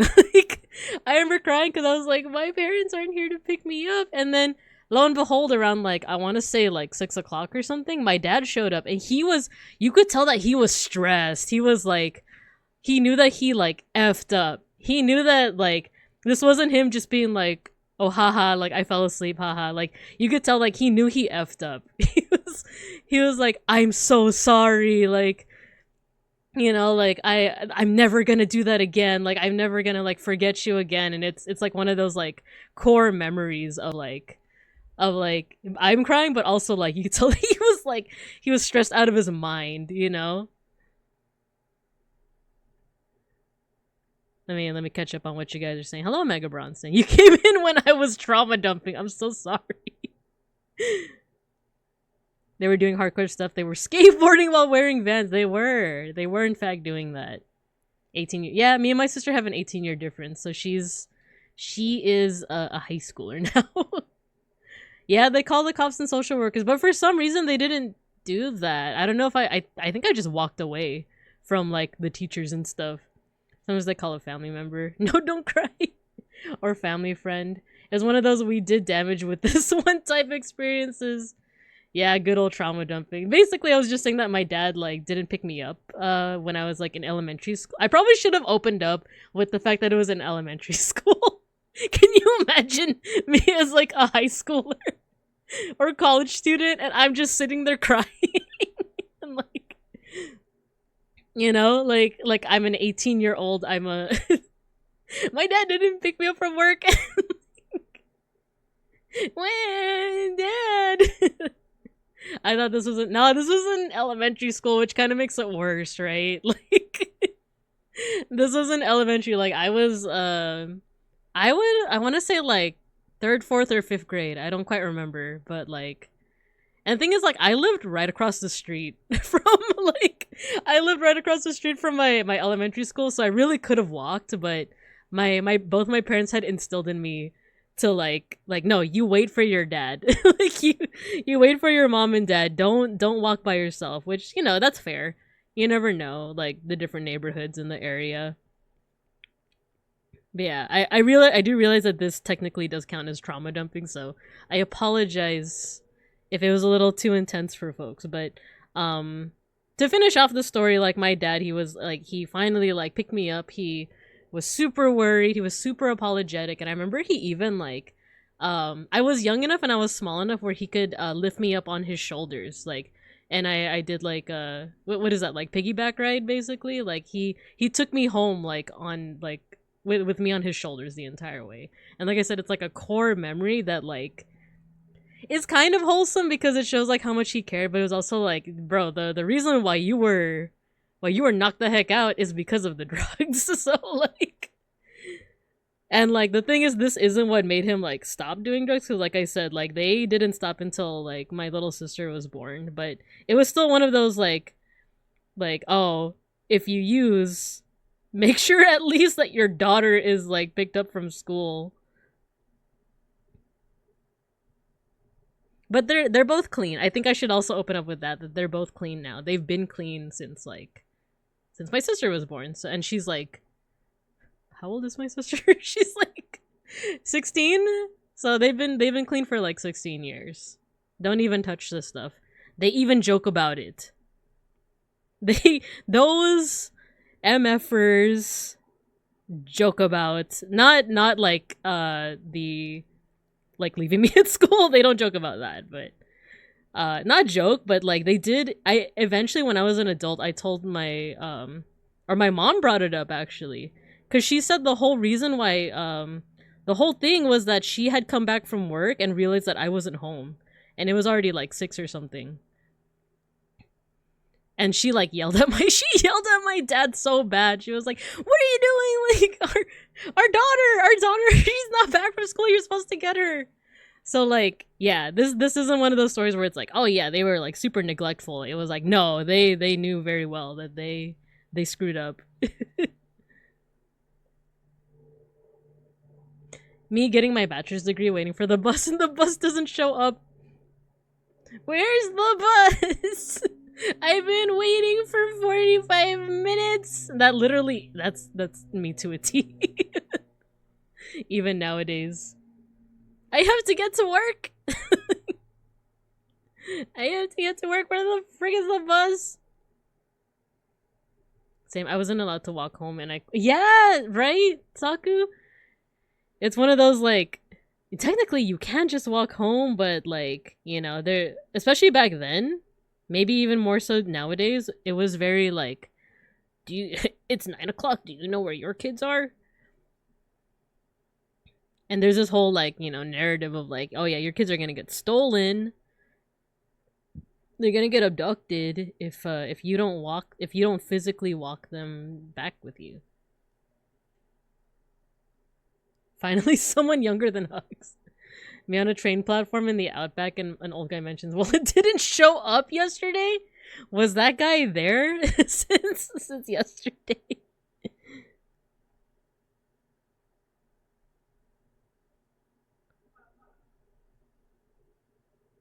you imagine that guy has just been waiting for the train? I love Biomon's little, like, clawed feet.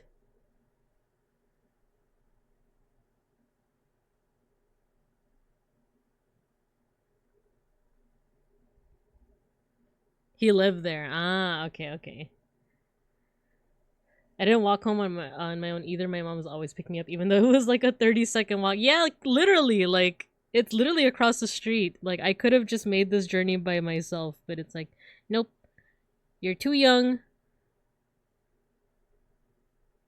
People are gonna, and they even gave me the spiel when I was younger, where it's like, if anyone talks to you, like, you know, don't talk to strangers, don't do this, don't do that.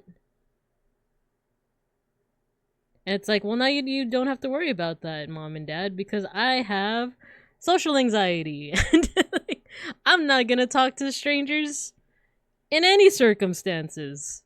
Unless I really have to. Uber driver doesn't talk to me throughout the entire ride? Lovely. That's exactly what I want.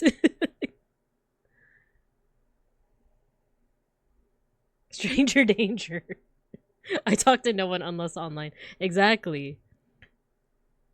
That was definitely a thing when we were kids too. It was like, don't talk to any strangers online. You never know what they're up to.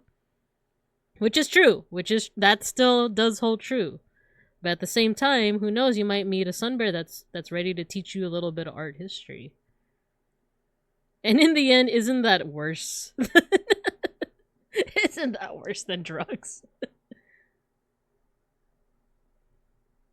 There's still something like a little off with Biomon's head, but I think we're gonna move on. Oh wait, she needs a little curl. Little thingy.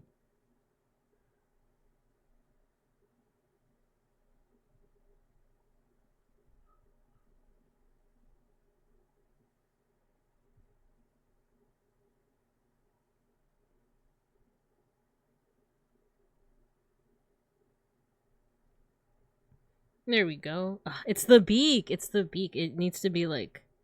There we go. Needs to be curved.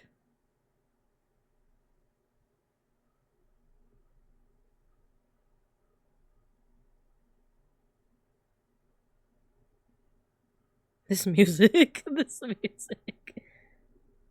Alright, close enough. We'll refine some of the shapes in a little bit. Hey kid, wanna learn about traditional Filipino folk dances? You know what you should do? You should go to Binka Bear on Twitch. Twitch.tv. Teacher might try to eat us or rummage through our rubbish. No, I'm not gonna... Unless you threw away... You didn't throw away any noodles, did you? Like... And I might... Binka taught me art history. Now I hate rich people. Say the line, Law! I hate rich people. You know what? I'm gonna try and find that video.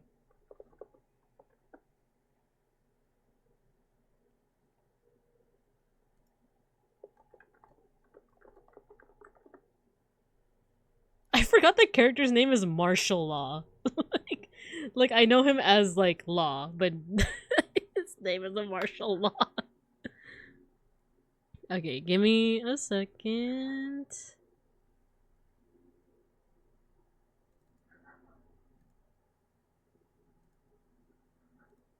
Oh, let's bring out the projector there. Oh, dang it.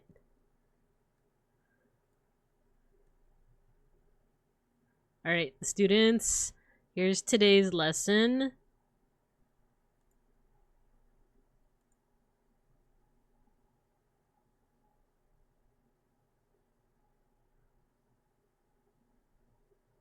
Wait.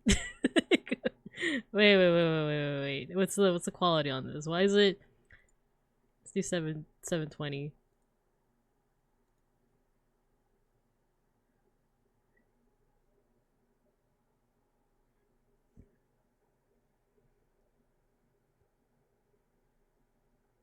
Oh, he didn't say the line. Say the line, Law!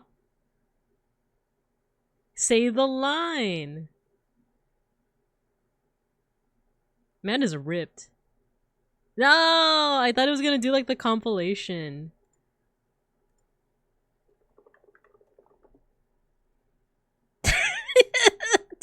Why is that the thumbnail?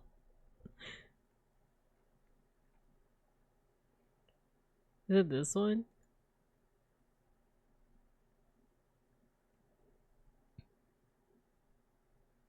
Okay, I think that's as much as we're gonna get. We're just gonna get him saying, I hate rich people.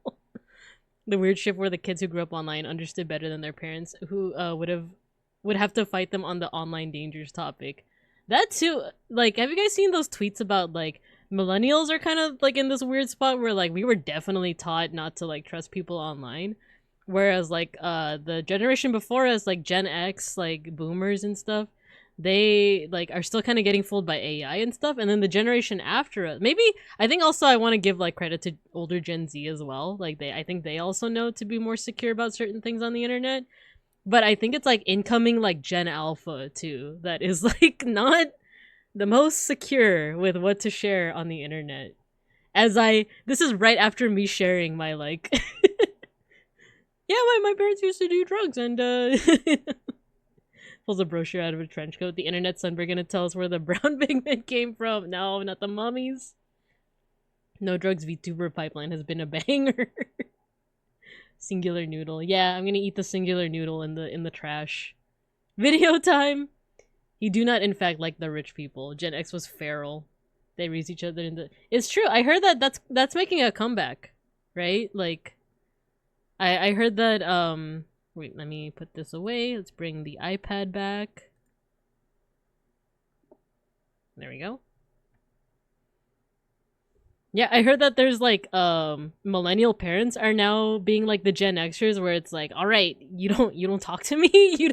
All right, kiddos, you guys can go play outside. You don't talk to me. If you're thirsty, go drink out of the hose. If you're hungry, here's some money to go to like, you know, McDonald's or like another fast food place that preferably isn't funding questionable things. Like, don't you talk to me. until after the sun goes down. You know, like that's what I heard. I don't know if it's like factual. My parents have little to no understanding of internet safety. Yeah, exactly. Ghosty. Like me too.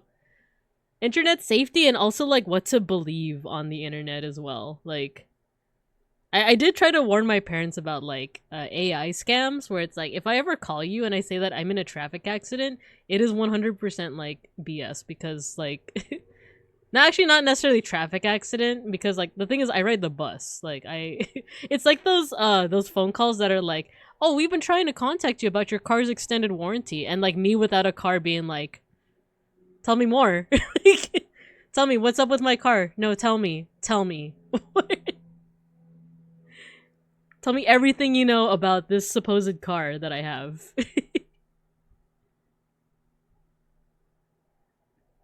Oh yeah, music. I hate rich people. But somehow I'm thankful Gen Alpha document bad things they do so it's easy to submit to Popo evidence. Yeah, actually that is a good thing. That is a good thing that like at least they know to like, you know, they know what to look out for. They know what are the follow-up steps.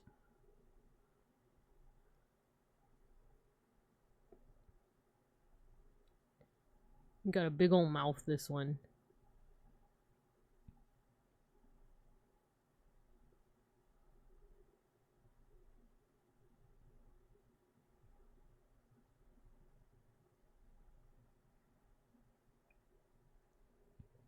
Hose water is the best water. Man. Did I ever drink out of a hose? I'm trying to remember. Because I do remember playing with my cousins when I was little, and like we lived in an apartment complex, but there was like the tiniest of outdoor like grassy areas. It was tiny. It was like probably the size of half my room or something. And I remember playing with them because otherwise we would play in like. Let me see if I can like describe or at least draw what I mean. So like my grandma's apartment complex used to be like this, where like there's like a gate to like, you know, get into the apartment complex, and it's like, you know, 2 floors worth of like this isn't the best, but like, you know, there's a gate to get in, and then once you get in,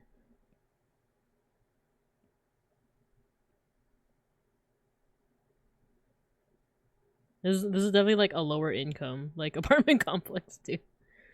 There's like there's a driveway. There's some like parking lots over here in the back. My grandma's apartment was like somewhere over here, and then like right in front of the gate there were like some like little grassy areas. Little grassy areas where we would like play and stuff. And there was like a hose here. But otherwise like we were playing here in the driveway. We were like that one episode of Hey Arnold, you know, this is where we would be. That one episode of Hey Arnold where they have like a baseball field that's like in a driveway and they have to stop every time a car is coming through. That was us. We would be like playing kickball or something, and then we would see like a car, you know, like coming in at the gate and be like car, and then like we'd have to like skedaddle. Skedaddle and like and then come back when the car parked all the way back here.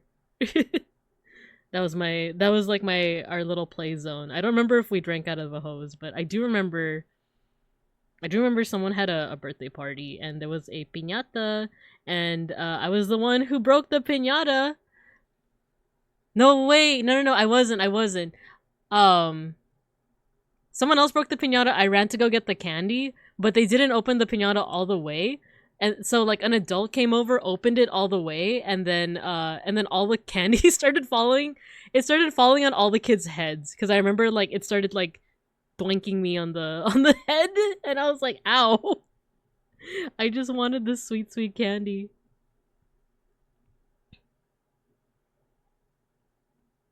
Alright, I'm doing so much yapping, but not so much arting. Right? I need to do some art.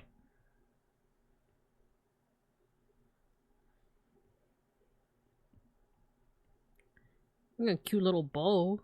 Brandon has a cute little bow for his wizard outfit.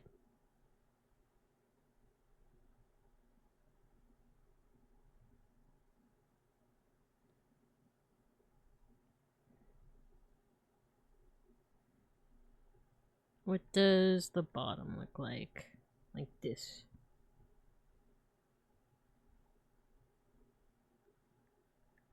And there is... There's like a fold right here.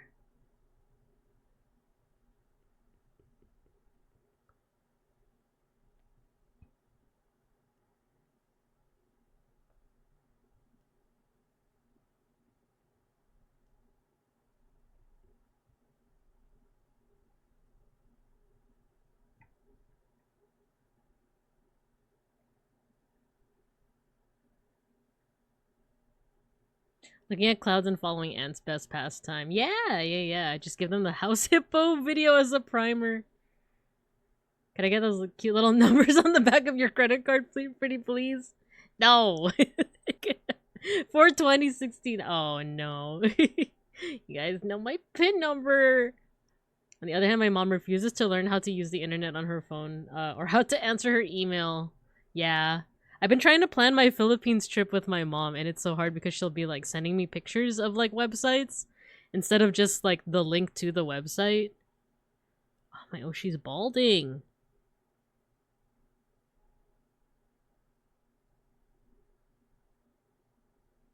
There you go.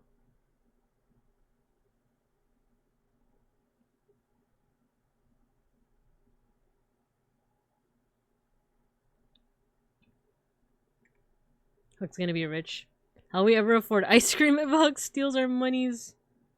Accidentally gave our credit card to Huck's. Oh no, he's gonna order so much. Those were my cute numbers, Ghost. I will leave $10 hairs for ice cream. Hux is gonna give us $10 dues. That's below minimum for ordering from Pizza Hut. Oh no, I know, right? Back in the 90s, you could get so much with those 10 buckaroonies net profit. So many random newies. One newie for each pocket. Raining candy, but at what cost? It was like doink doink. I remember it was like on my head. Pinata full of candy and one brick. Oh no, like Bink is unconscious. And the adults are just like, she's fine. She's just overreacting. I'm like unconscious. Oh yeah, he has little nostrils, this one. Okay, the glasses. Now, you know what? Let's do...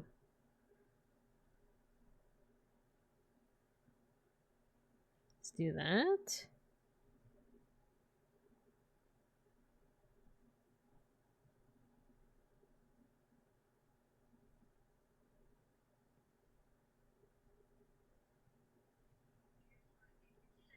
That's the brick officer.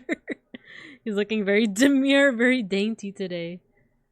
A piñata full of Lego pieces. Oh, no. Did you see in our office chat that one of my coworkers took a screenshot of a link instead of a link in an email? Oh. Ah. Because unconscious stealer candy, yummy Lego pieces.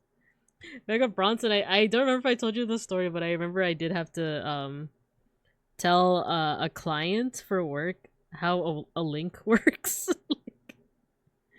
Because it's like, oh, I'm looking for the application for this program that you're associated with, and I'm like, okay, here's the application. I made the mistake of not just linking the application. I like hyperlinked it to a word where I like if you click on the word application, it leads to the application, right? It's highlighted in blue. If you are, you know, online a fair amount, you know that like if it's highlighted in blue, that's a link. But when I sent it to this client, she's like, you didn't include a link, and I'm like, oh no, you know what? She called me. She like, because I sent her this via email, and then I immediately received a phone call after being like, oh yeah, I just wanted to talk to Babinka Bear. And yeah, you said that you put an application, but you didn't attach anything to the email. And I was like, oh, do you see where it's blue in the email? Can you do me a favor and click that? She's like, oh, my mistake, thank you. And at the very least, she was like kind about it, right? It wasn't like, actually, You didn't like it. You didn't. You're not doing your job properly. At least she was nice. But you know, it is one of those moments of like, oh no, I have to explain how a link works.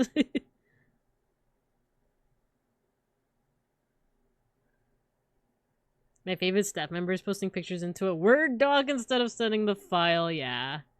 Never had that. Because sends link, hiya! Always gotta chew and swallow. Oh no. Being your guys' teacher is just a constant battle of what's in your mouth?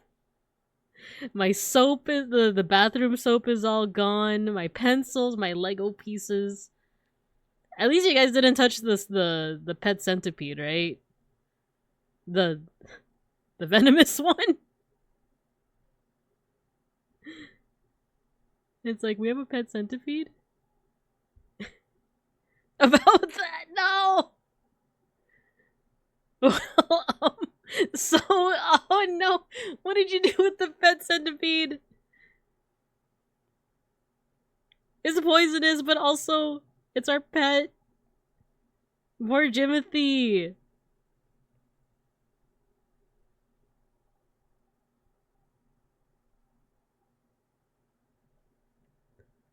I'm sorry, Frank. Hux looks ill. Zelda Mondays. What did you do? Hux eated it. You see, it was playing on the roof. The centipede is free range now. Don't feel so. Oh no! Someone get the sawdust. Get the sawdust. He's gonna. Hux is gonna go yak. I'm seeing Orbeez. No, he's turning radioactive. Look out, radioactive man. No, not the. I'm gonna have to buy another one. Or just find it out in the ground somewhere.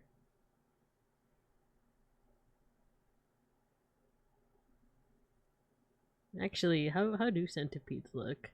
They're like segmented, right? They got the little, you know? I'm trying to make my OC, the one that I keep like occasionally talking about. I want her to be like centipede themed. So I've been like, I've started like I now am not so scared of centipedes anymore. I think they're pretty cool. But if you see them in action, if you see them like move and stuff, it is. Oh, there's a bug in here. Give me a second. There's a flying bug. It's because the windows are open because it's hot. But I do have a mosquito catcher.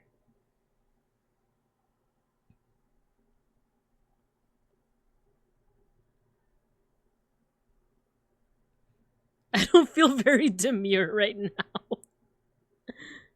You need to chew more connector Legos to get the bad Legos out. Oh no, we're talking about Lego cuisine now. They are cool little guys.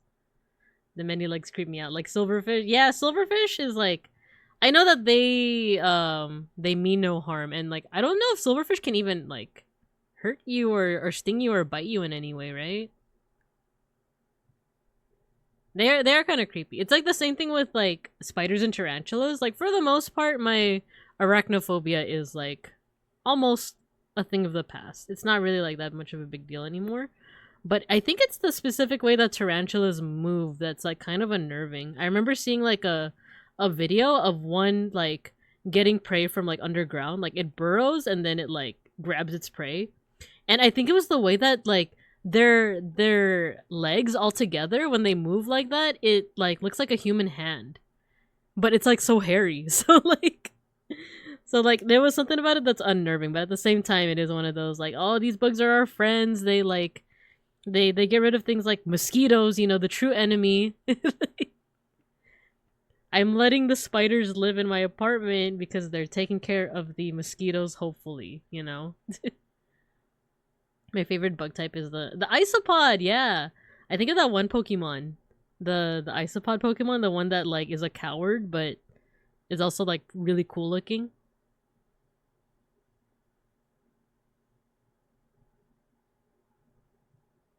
Wait, how do these glasses? Lando's glasses.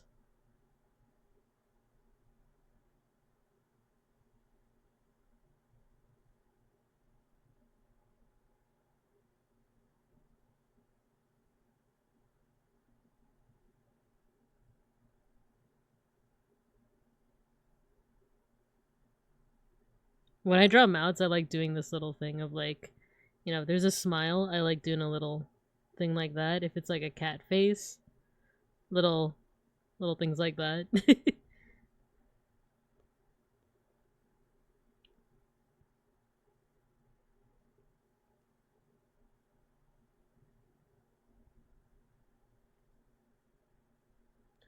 My favorite bug. Oh yeah, so isopod. People use centipedes in enclosed terrariums as a way to keep the other bug populations in control. Ah, pretty cool. They're pretty big too, right?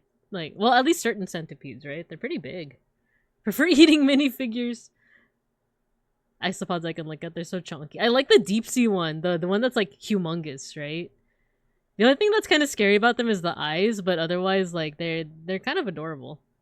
I don't mind bugs, just not in my house. I know they're not paying rent. If you don't like burrowing grabby things, don't look at the bobbit worms. I don't know if I should. Like, I sent a Spider Monster Girl vid specifically because of this convo. Where? I wish to see. Japan aquariums make such cute isopod plushies. Yeah. Spiders move weird because they use hydraulic pressure instead of yeah, that part fleshy I heard too, like when they die their legs curl up on each other. It's an anime chat. Let me see. Oh, it's in banana chat. Okay.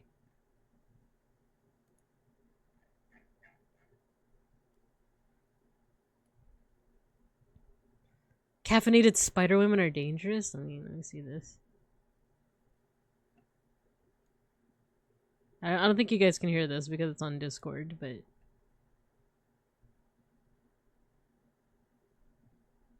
she's cute. She's cute. I like the eyes. I like the eye placement. I like her voice too. Because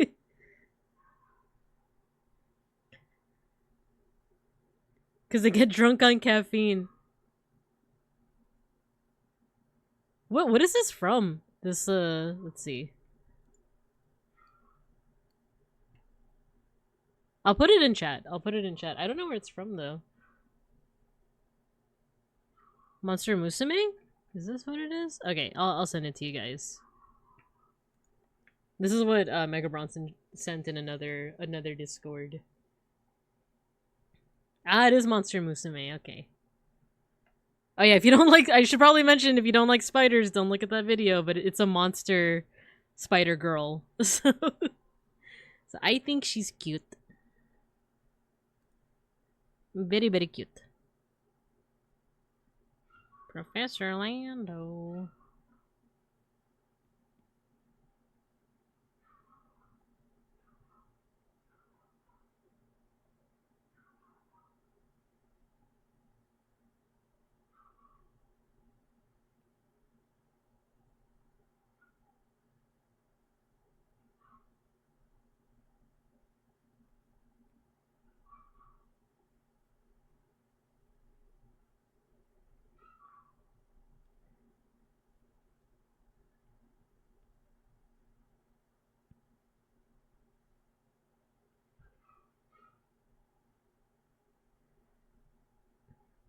It's funny hairstyle. Spider girls, yeah. I like spider girls. And like I said, it's funny because like I used to be very arachnophobic. But like Spider Isekai, that was one of the ones that first got me. Where I'm like, oh, she's so cute. And the thing about the Spider Isekai, so I'm a spider, so what, is like it's the what do you call it? Like the power scaling, I guess, or just like her evolution.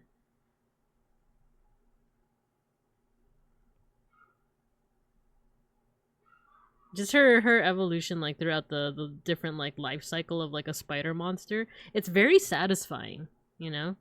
It's to me, it was kind of like that same feeling of like, it's the same satisfaction when you progress. Like if you're playing some kind of like, you know, JRPG or turn-based something or other. I don't know. It's a similar satisfaction. Okay, so in between Biomon and the Haro is the skirt, which I'm not gonna put all that detail into. But at the very least, gonna at least put some ruffles and a little bit of leg.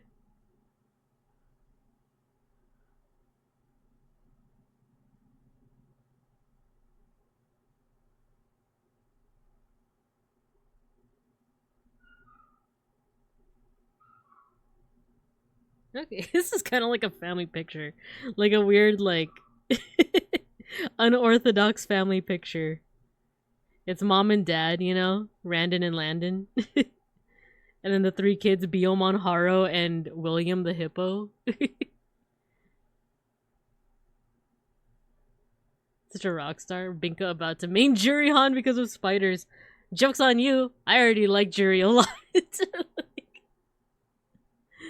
I think the only one I'm not super satisfied with is Biomon, but let's see how we can fix this. Oh, it's this. It's always the helmet, I feel. It's a bunch of other things, but the helmet is one of them. When Street Fighter, which one was it with like the brushstroke ones? Like, is this Street Fighter 5 or 4? Whichever one still like first had Juri. When I saw her design, I was like, yeah, I like this. Like, I like her. I like her.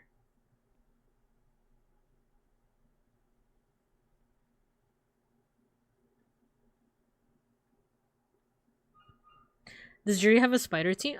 She did in her like initial introduction, right? Like the back of her, I think the back of her outfit has a spider on it, right? A spider design. I made Juri and never noticed. Answer that carefully because I have 60 feet jokes already. Yeah, SF5. Oh wait, okay. Let me take a look. SF4, I think.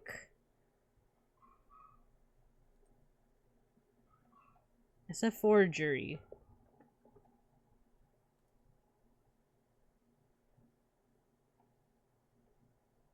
But SF5 is the one with the brush strokes, I think.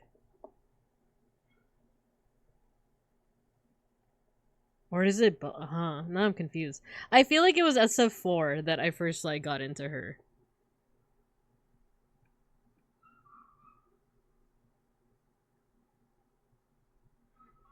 Cause it was SF4 because I don't really like her outfit, to be honest, in SF5. Like the full body outfit. It's just not my thing personally. I liked her original outfit, and then what's her new outfit? What does that look like? Yeah, I like the SF6 outfit too, and her hair. Something about the big pants. Big pant. You know, big jacket versus big pant. Never noticed the spiders, only the feet. Yeah, it's very hard to not notice the feet, especially when you play SF6 and like, isn't there like a menu screen where it's just like her foot, like like in your face? And she's also doing like a mad dog type of thing too, but it's like mostly feet. Like it's mostly like her showing off her foot.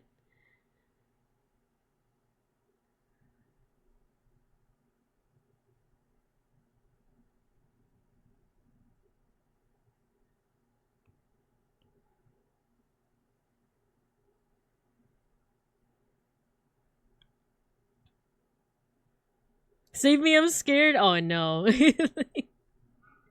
Yeah, with Jury. Okay, I love how like unhinged Jury is, but yeah, there is a lot of like weird feet stuff with her. Have you seen her Kigurumi outfit? Yeah, I have. That one's really cute. SF6 steps are so based for that. Oh no. SF4 had brush strokes too. Yeah, I think it was SF4 that I like first got into her. But once again, I didn't play this back in the day. I watched my friends play it. Oh wait, you know what? The arms are coming in from here. Yeah, like that. Like that. I think we're gonna leave it pretty sketchy for rendering as well. We're almost at the 2-hour mark, huh? I forgot the hat. Okay, how do we do this?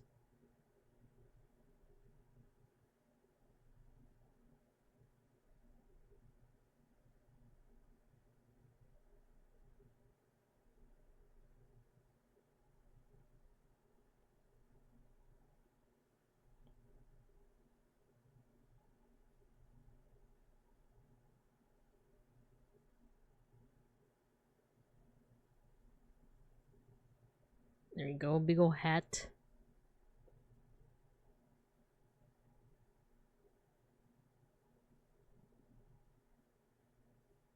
It looks more like a traffic cone.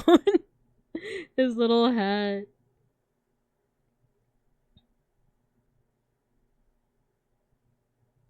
Or like a clown, like you know those like French pierrots.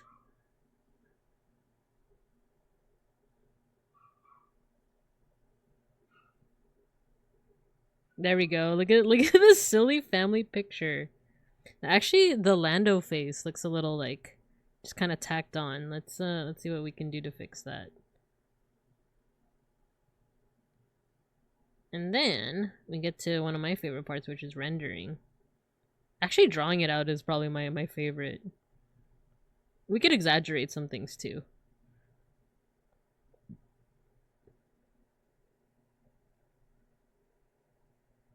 The Quentin Tarantino's eating good with jury. Probably gonna head off now. It's been lovely hanging around stream again. Yeah, of course. Thanks for stopping by, Hux. I appreciate you. I appreciate you. I was drawing Hux's eyes and I think I yassified him. Take care and have a good rest of the stream. Thank you, Hux. Thank you, thank you. As I should be. There you go. Good night, son. Cute, cute, cute. Alright, let's see. Oh, it's because his face is more on like, it's more curved. It's more curved, but let's see. I kind of want to keep it like this though. But maybe we can just make it bigger. Make it big.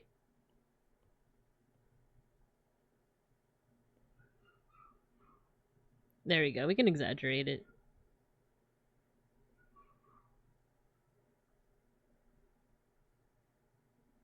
Alright, I think I'm just going to refine the Haro a little bit more. And then I'll color a little bit.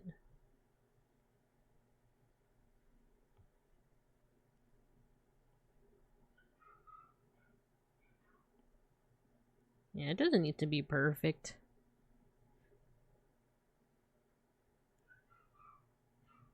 We can have some happy little accidents.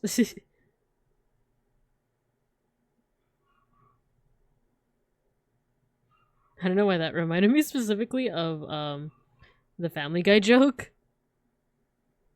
with Bob Ross, where it's like, we're gonna put a little tree right here. And if you tell anyone about that tree, I'm gonna find you. I'm gonna get you. I think he also does like heavy breathing, where it's like, if you tell anyone about that tree.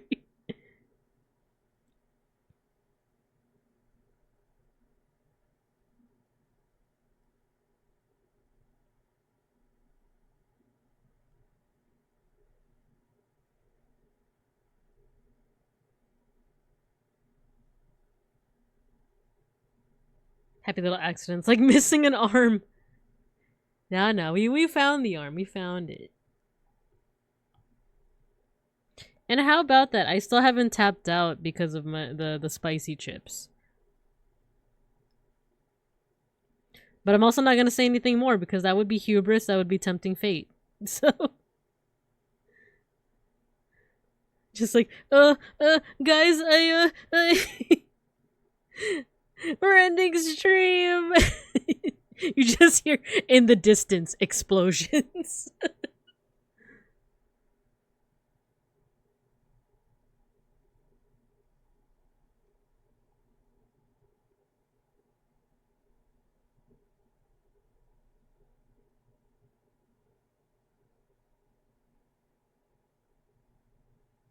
Oh, actually. Yeah, that's interesting. Okay, so this leg is a little bit... There is like... It is like a, like a oval-ish. It's a little different. Like that.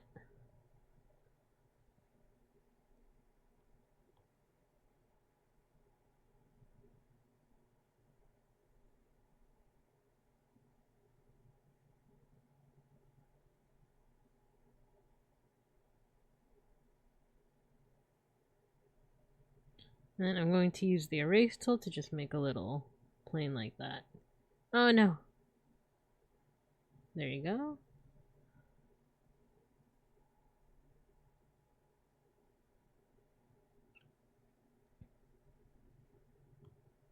And the arms.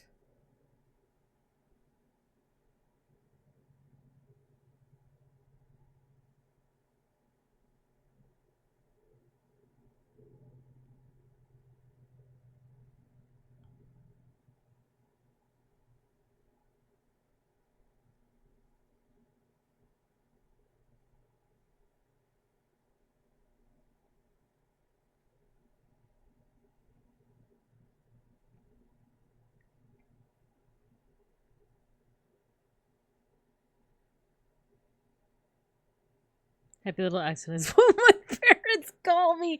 Oh no. Well, I guess they put happy in there, so technically Huck's left first. Yeah, no, true, but he didn't leave because of the spice though, so that means he has a strong tum-tums. You know what? I think you beat it with no effects whatsoever. You beat it.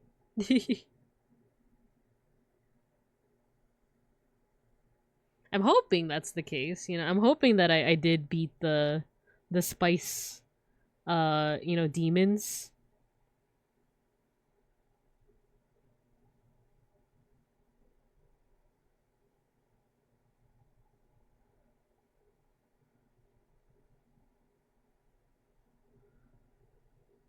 Oh no, ad break. I was in an ad break this whole time? Okay.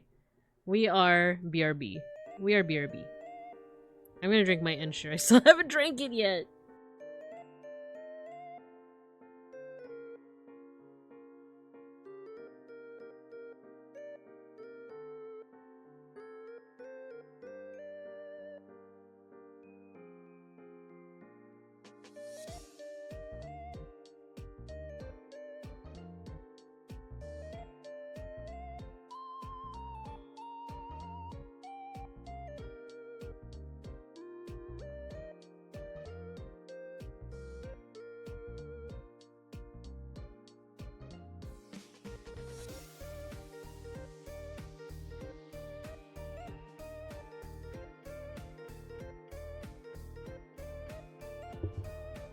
Okay. Sorry, I didn't realize for the longest that we were in an ad break. So let me quickly catch up on chat. Let's see. Found the armor member about eating not food items. Huck spit out. Yeah, exactly. He did spit out the arm. I'll tap up to nap before karaoke. Yeah. Feel free. And thanks for joining us, May Shark. Thank you. Good morning, church. Haro Gundam. Yes. We are drawing some still life imagery. Some random stuff on my desk. Hope you join a good poop crew. Let's see. If not, I hope you have your brown pants on. That's the best part. Bears don't wear pants. Wait, I forgot. Does this model have? Yeah, I don't have any pants. I don't think any of my models have pants. One has a skirt. It's for easy access to the poops, you know? Like, if I need to go use the potty, I could do it in record speed. Only one option, style in the spicy nudes by having another spicy nudes! I think you're onto something there, Gojikins. I think that's a pretty solid plan.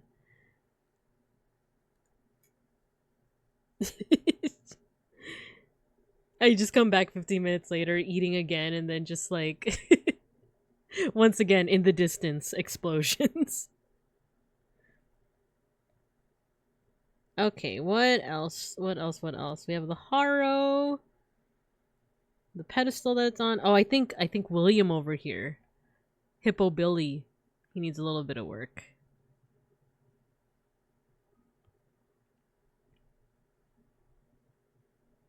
Yeah, lots of I like that you guys are dropping in. I appreciate you guys. Yeah, lots of people have been dropping in. Some people had to dip out, but that's okay. Time zones are tricky, but also you guys might be busy. I completely understand. I've said this before, but I also like the idea that like you don't have to you guys don't have to actively be in chat. I do like the idea that some of you are like listening to me while like, you know, doing your laundry or just like chilling or you're doing work or something. I feel like that's like a very comfy.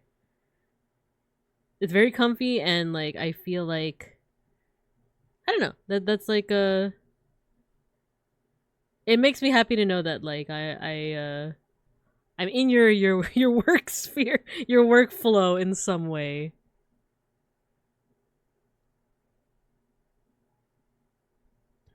Cause that's how I like who do I listen to during work hours? Bettle. I listen to Bettle.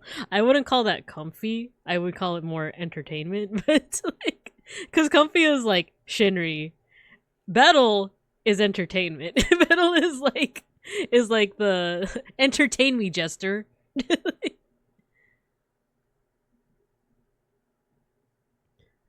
By the dip. Getting 7-layer, thanks, church. Casually tuning in from the fight room. There you go. The stream is part of a balanced breakfast. Yeah. Brandon and Bella are during my work time. For me, sometimes it's a little hard with Brandon because he always says like the most unhinged thing that I feel the need to like be in chat and be like, bro, what? Like, whereas like Bettle, I feel like I could just leave like a laughing emoji and that's it. Maybe it's a little bit of parasocialism where it's like I just I want to chat with my green orc Oshi and be like, bro said what? Usually during my gaming time. Nice. Male VTubers. Male corpo VTubers. Randon's not corpo. Oh wait, Bettle is, yeah. I just play 14 and chill. I should really get back into the 14 grind, but I've been so obsessed with oh my god, fake go. Okay, let me know if I'm back. Let me know when I'm back. Oh no, I messed up. Like, it was for the bit. It was for the bit and I paid the price. Now I have 2 separate VODs that I'm gonna have to combine. Like, I'm back. Okay, I'm sorry. It was for the bit. I was like, oh, it's Fate Go time. Because it's on my iPad as well. And then I tried to start up Fate Go, and then I noticed immediately that, like, OBS froze. No ads. No, I've messed up. And it's by my own doing. I dreamt about Vettel last night, I think. I barely even watched him. He's funny. I like him. I like him a lot. Green Boy prompts interaction very well. It's true. Random day streams usually end around the time I have to commute, so I hate when I'm in a tunnel and lose service. Oh no! For an hour! Dang. Hold the line. Thanks everyone for holding the line. Not jumping ship. Which you totally could have. You totally could have. I would have understood.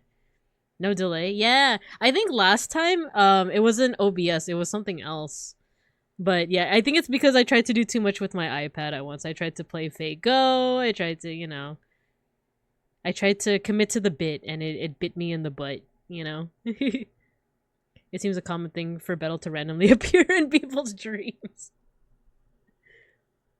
I know, he is kind of like a chaotic guy. Like, if Hollow Stars had something like Hollow Council, I feel like he would be the chaos guy, you know? You must always commit to the bit. Exactly. Alright, I'm not gonna finish the designs on Hippo Billy over here. We're just gonna go ahead and let's do some color. I usually like to do like a gray color, just so that you can see like the whatchamacallit, the contrast. And then I like to do this where it's like a just one kind of, it's kind of similar in traditional painting where you like, you know, cover your whole canvas with one color, but in this case I just do it with like the shapes. I just use like one color as kind of like an underlayer, and then I try to color over it.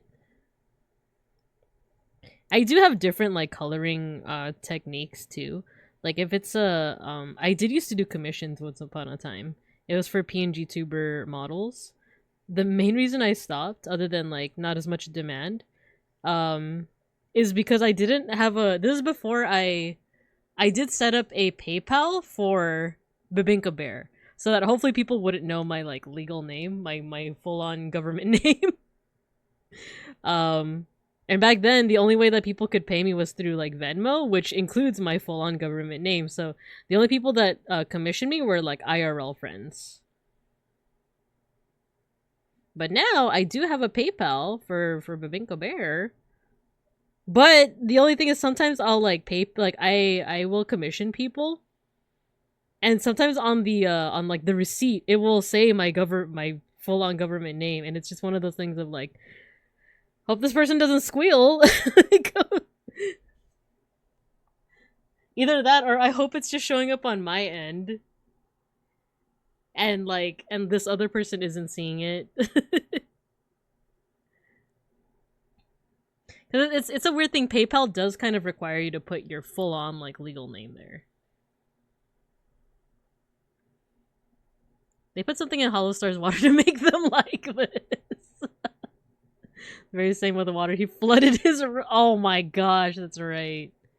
Underpainting. It makes it easier to match colors. Very nice. Yeah, yeah. And like everyone has like a different way of like undercolor. The thing with like underpainting is sometimes the color underneath does like show through or shine through, and sometimes that's intentional, but sometimes you also want to just cover it up. It's just easier, I guess. Like, I don't quite know like why I do it. It's just kind of like a force of habit, and also just something that I like doing.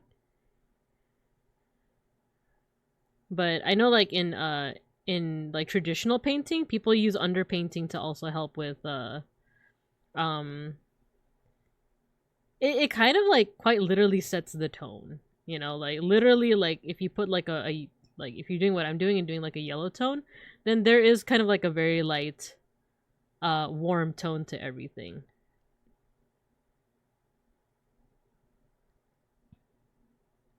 Binka Ursa Major Bear, no, doxed. I got doxed. I had someone use my full name on stream from PayPal in a community. Oh no, go chickens. Yeah, PayPal, what's up with that? Like, I want to send my friends money if I like commission them and, you know, stuff like that. Why you gotta involve our full-on government names like that? Because it's a requirement. It's like a requirement to like have your government name on a PayPal account, even if you make like a different one. Oh yeah, there's gonna be an ad break because I had to restart OBS.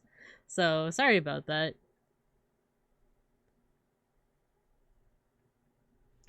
Most of the time artists just close their eyes. yeah, it's just a secret like handshake. Because if they're seeing my government name, the thing is like sometimes I'm also seeing theirs. So I'm just like, I pretend not to see it. I don't see it. I don't see it. I don't know what you're talking about. I see no government names here. Same, a non-zero amount of people know my Flash avatar's government name. I think it's a courtesy to be cool about it. Yeah, I wish there was a more widely available money service than PayPal. Yeah, exactly.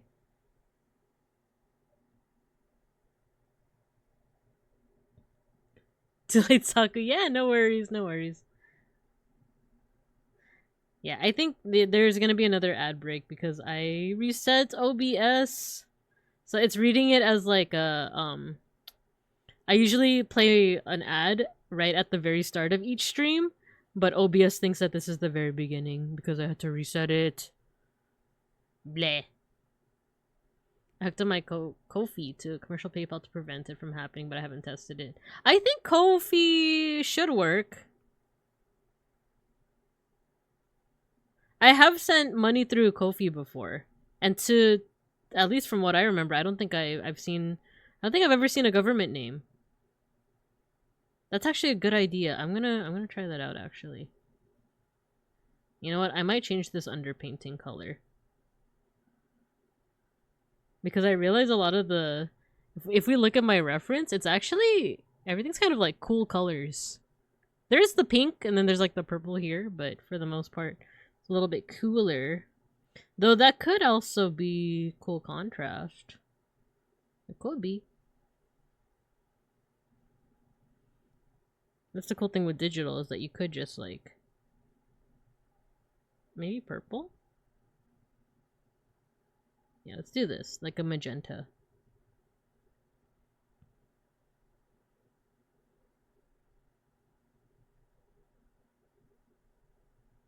I have to tab in and out. Yeah, no worries, Saku. No worries. I made a business PayPal under CL. Ooh, okay. I'm gonna check that out. Plan controller, so I forget which window's active. Yeah, we've all been... Yeah. No, it's totally understandable. May has been using Gank for donos. Ah, okay. I use Ko-fi. It's nice, but I dislike the fees. You try using their non-donation features. Ah, okay. One paid me through my regular PayPal. The receipt has my name on it. That's why I specifically went in and changed it. I typed out something in Randon's chat on accident. He read it out loud. And me, no! Not like it, oh my god. Knock on wood. I hope this never happens, but like imagine like putting your password. Like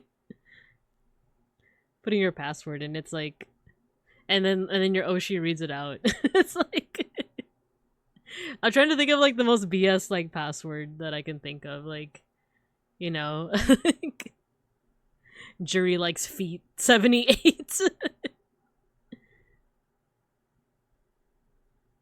I sent my 2-factor code before it that's like fine compared to like sending your full-on password, right? Alright, now we start with the painting. See, it's not quite the same. With traditional art, some of this like underlayer would still be kind of visible, but in digital it might just disappear unless you use like a specific kind of brush. But it's also just nice to have. Oh, you know what? I could also do this. There we go. Now I've locked the layer. Yeah, we'll do this.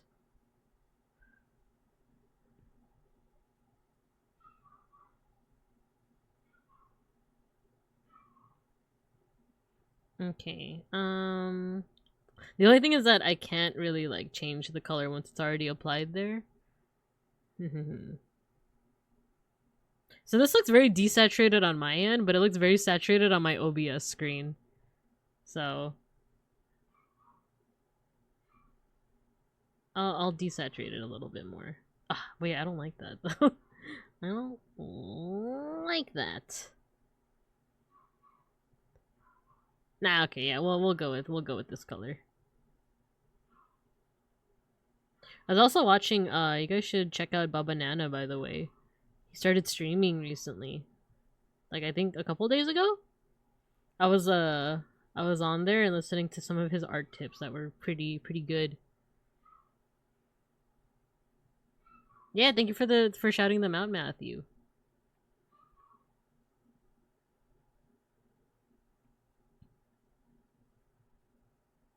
Yeah, it does yellow, but I don't know. I've been a one layer Andy recently. Even though technically this isn't one layer, right? But I've been trying to practice just like doing it on one layer. But I have used clipping, especially if it's like a project that has to be a little bit more polished. Yeah, I usually use like I use clipping layers. I use like the syrup brush. Oh, for like a sample of what that looks like. Let's take this away. Let's lighten this. I'm not gonna do line art for this, but just as a sample of what I usually like to do with more, I guess, artwork that's a little bit more sculpted. You know, I use the syrup brush for the line art. It has a really nice, just like texture to it, you know? But I'm doing something a little different this time. Yeah, adds in 1 minute, 1 minuto. I used to text RP on MMO. There was a huge amount of people accidentally posting their ERP posts. Oh no! Oh dear. Not the ERP. Love Nana. Yeah, I love Nana's vibe. Okay, ad break. Ad break. Go take a break. I'm gonna drink some more of my Ensure.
Okay, I think we're back. I've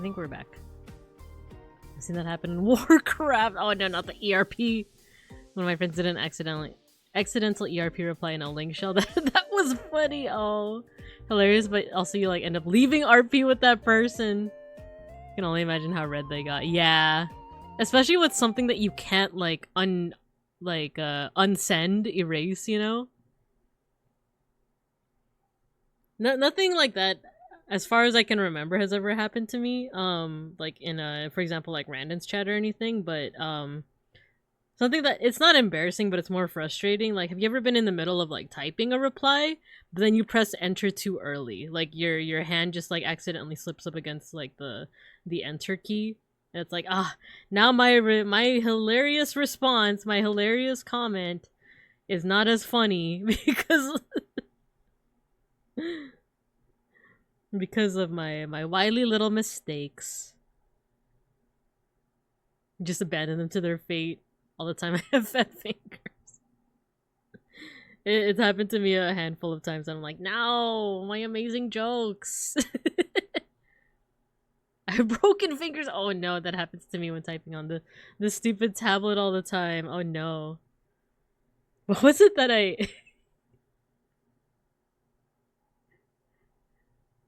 was during... Not to put anyone on the spot, but yesterday during Randon's I'm not gonna say the name, but you know who you are. Like, where it's like, oh man, you're so good with your mouse. with your mouse. It happens. I'm sorry. It was funny.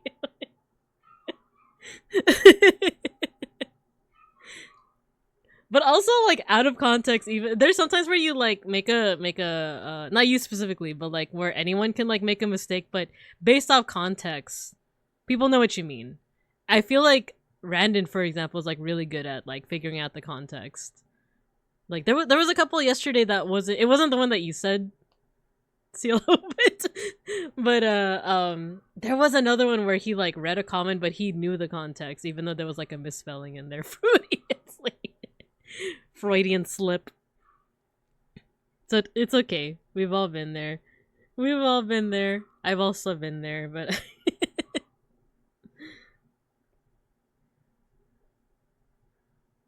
I think, how would I describe this color? Oh, wrong brush. Okay, it's what that orc mouth do? What that mouth do? What that mouse do? It do art. It's so. Oh no! I made a mistake in trying to look at his wizard robe. How am I gonna do this? Okay, so it starts off as more of like a purple, like a lavender, like up here. And then it does transition into like more of a magenta. And then here, more of a purple. And something like that. Oh, there's actually a little bit of blue in here too.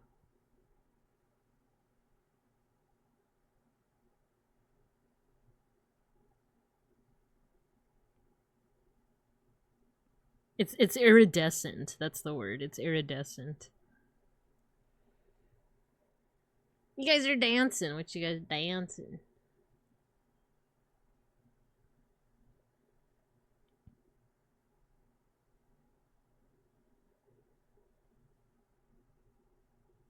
Kale, aren't you? Are you? Wait, are you? Are you? You dual wielding right now? Very cool.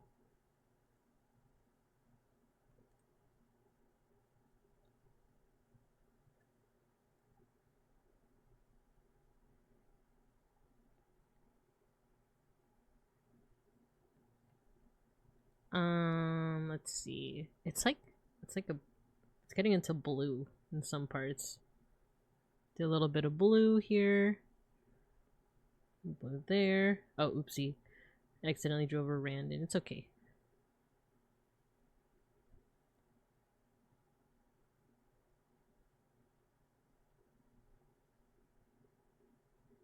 Maybe a little bit darker.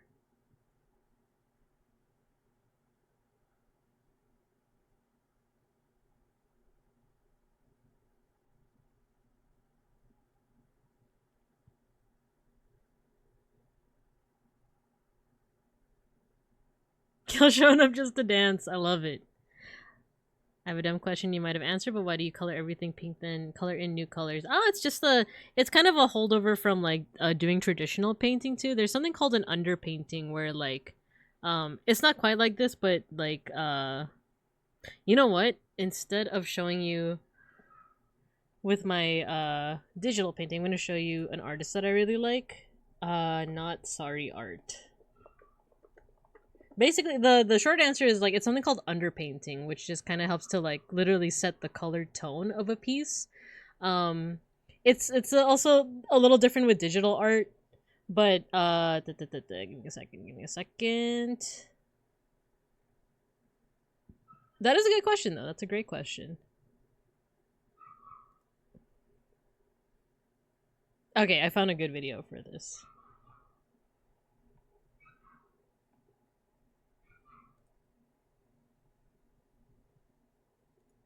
Let me just wait for it to reset because it's an Instagram video and there's no like little like bar to reset the video. When you paint with actual paint, you paint your you layer your paints darkest to lightest, yeah. For acrylic, yeah, and then for watercolor it's like lightest to darkest, yeah.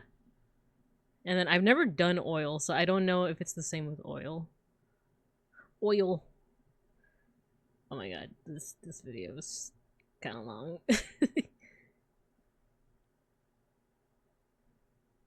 Yeah, Saku, people are also giving some really good like kind of alternate answers as well to why go with this part of the process.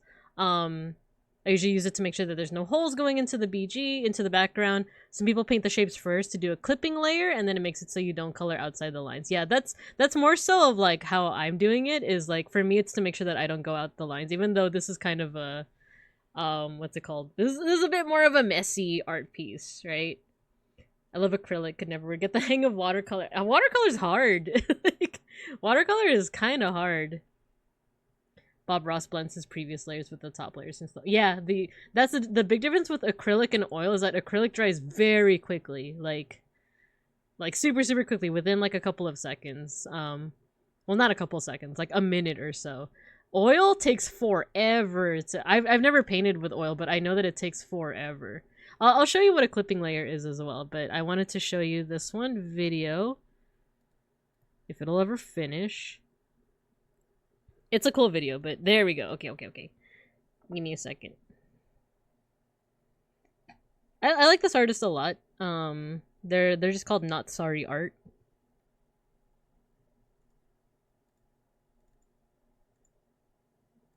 There we go.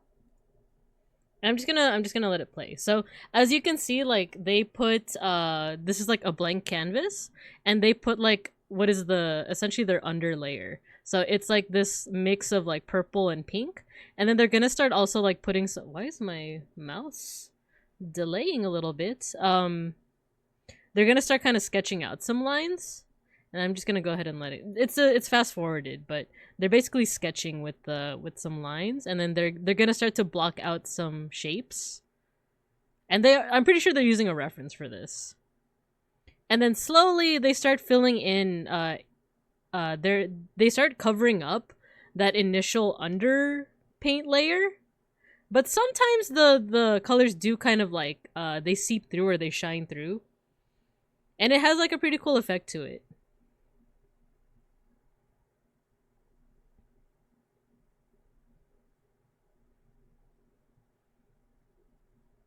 Oh, and this is oil. She's using oil, so this is all like gonna take a while to dry.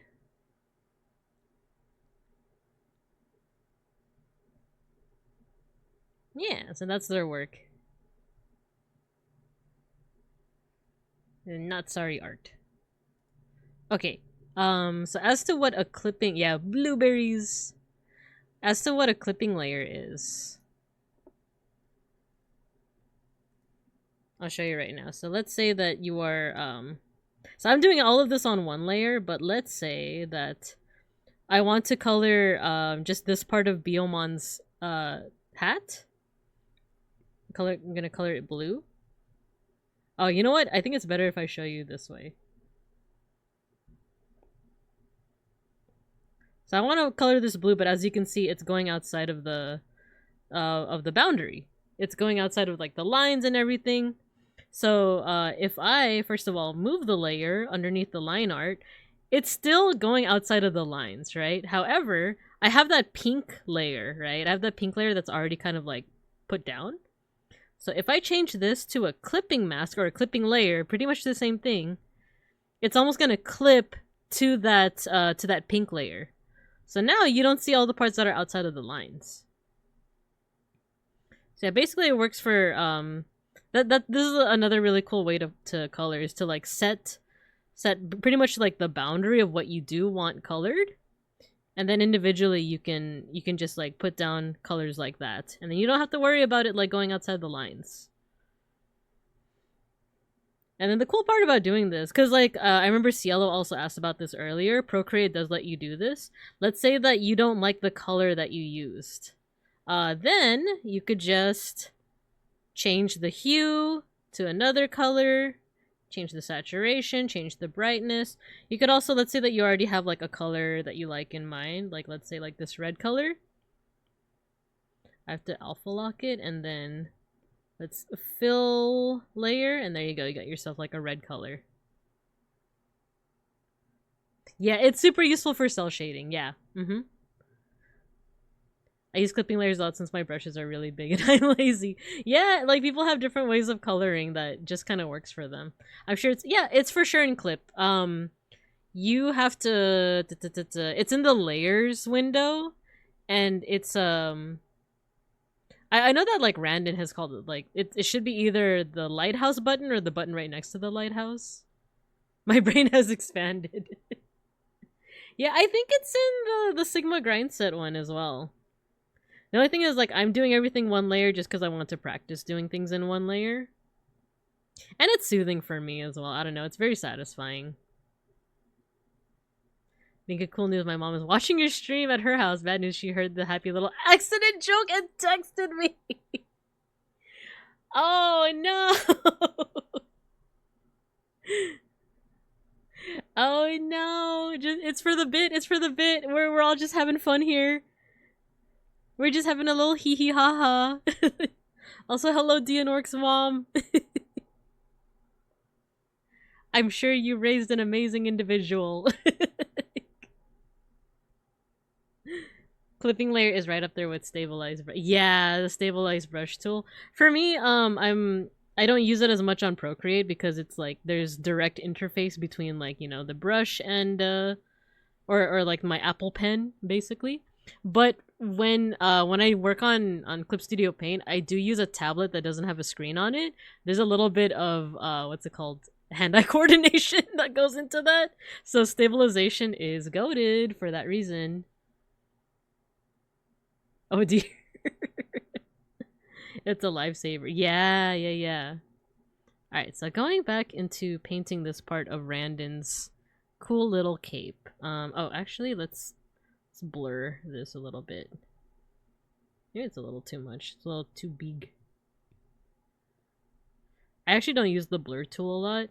I actually opt for a brush that like has different like opacities and just do I soften the edge like that. Or I pick the other color and I soften like that. Because sometimes I do like the blur tool, but sometimes it doesn't do exactly what I want it to do. And then let's get a bit of a warmer color. Like that. Ooh, there we go.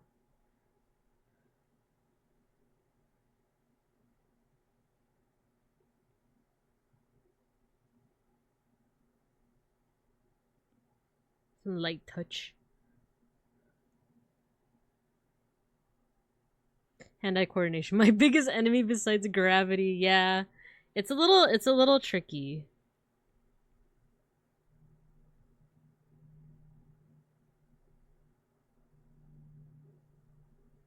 Oh, you know what? This should be a lot darker. To show that it's like a fold. Make it smaller. Actually, I take it back. The blur tool is good for like these contours that you want to smooth out. There we go.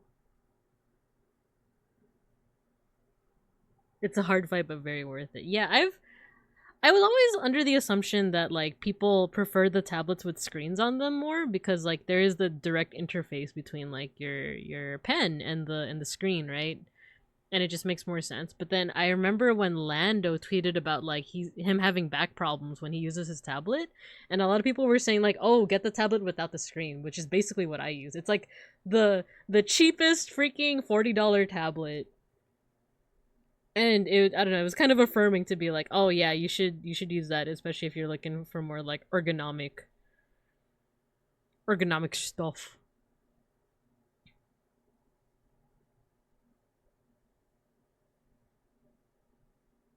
There we go. A little bit of a light color there.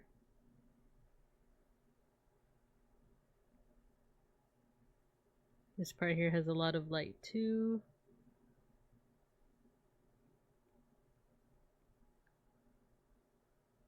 Oh, and there's actually a little bit of like purple shine here. Oh, so actually, yeah, I should have kept this color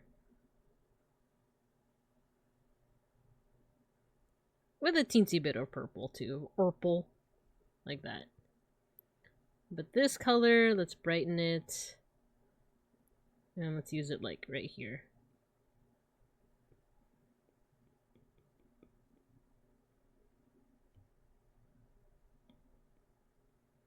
Maybe that's too bright.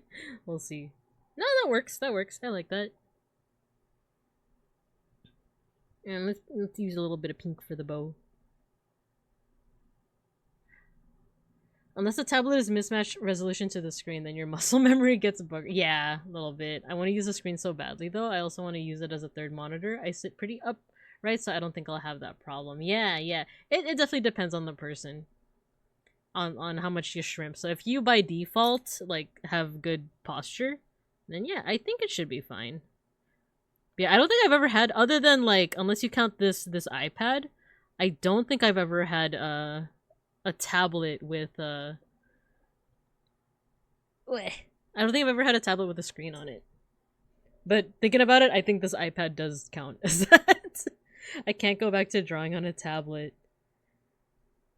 Wait, what do you oh, is you also do the hand-eye coordination route, the tablet without the screen? I do have a screen laptop thingy, but I've been debating whether on switching because of chronic back pain. The universe curses me. Same though, same. IRL, my flesh suit. My chest is pretty out there, so I also have a lot of like back problems. For lack of a better term. They weigh me down, they do.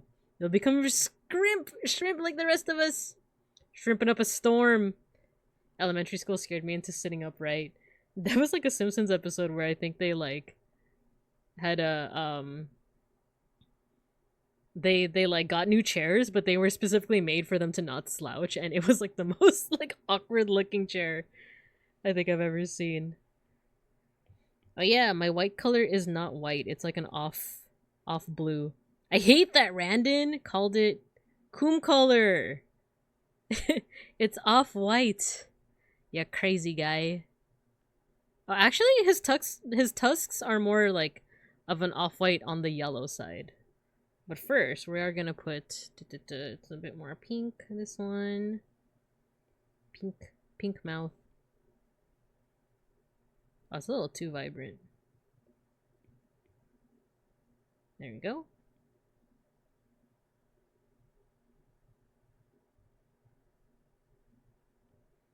And this one, but we're gonna shift it to yellow. There we go.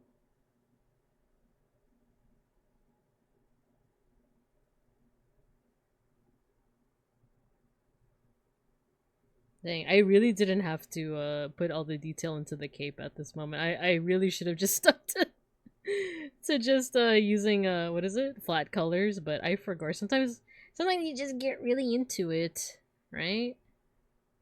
And I'm gonna use the same black color for this.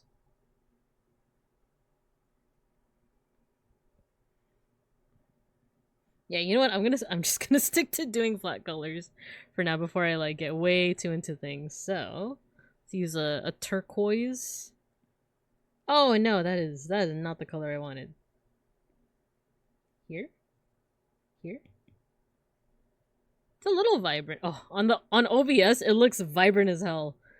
I don't want that. But that's too dark. It's too dark.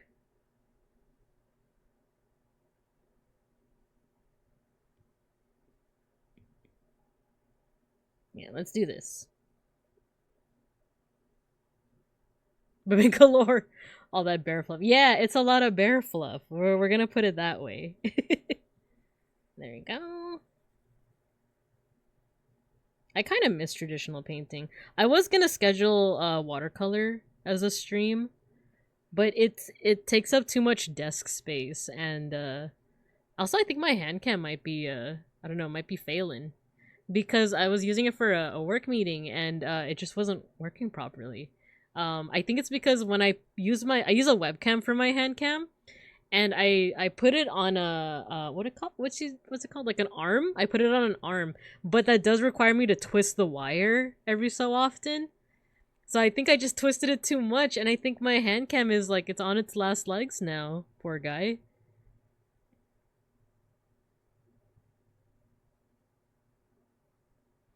I shrimp because I need to see my screen better and I lean forward. Yeah, me too. Even now I'm trying to like lean back so I can crack my back a little bit. Never go full white. Yeah, you never go full white. Or that's the usual kind of like art tip, right? There are times where like going full white like can have a really cool effect, like making it really stark, you know? You know, if you're doing like a horror themed piece, then having a stark white when it's contrasted on stark black is really effective. But otherwise, if you're trying to do something like a little bit more realistic, yeah, you wanna go towards something more of like an off-white. And then for black, I actually use actually you can see my palette here. I use this for line art. It's pretty close to black, but I use this for like the color black. That way you can still put like highlights and shading on it. So yeah, exactly. It's going to look blown out if you use like straight white or straight black. Yeah, my hand cam is very sick. Please.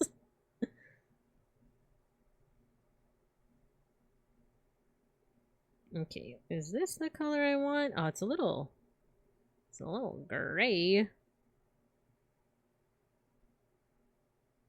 Need this color? Kinda.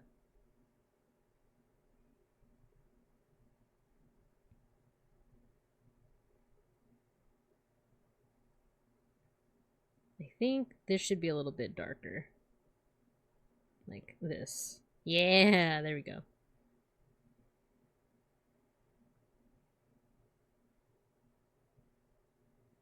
Yeah, I'm intentionally being kind of like messy with this one because I don't know. I've grown tired of I tire of being like way too exact because I am the kind of person that like you know, if I get too stuck in like the details, then I get frustrated. Frustrated. It's frustrated. Have any of you guys ever watched Beer? What is it? Beer Fest? Beer? Is it Beer Fest? Yeah, the 2006 movie Beer Fest. There's a scene where there's like a little like a German puppet thing, and he just keeps repeating like frustrated, so frustrated, so frustrated, and like sometimes I I use that as like a meme to annoy Beans. Not actually annoy him, but stage 1, crave accuracy. Stage 2, crave free flow. That's where I'm at right now. It's like I want it to be messy. I want it to be sketchy. I want it to be imperfect. So I don't go insane in the membrane. Insane in the brain.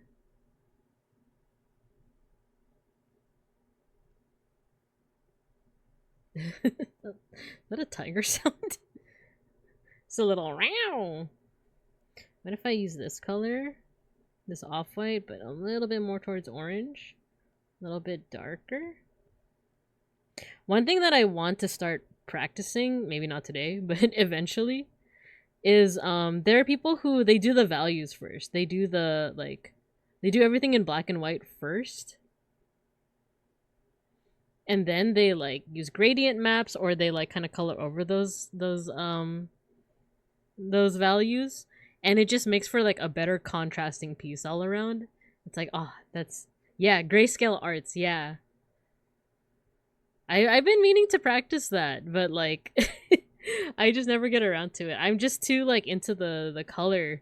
I just want to jump out and do the coloring. You know, return to elementary school color.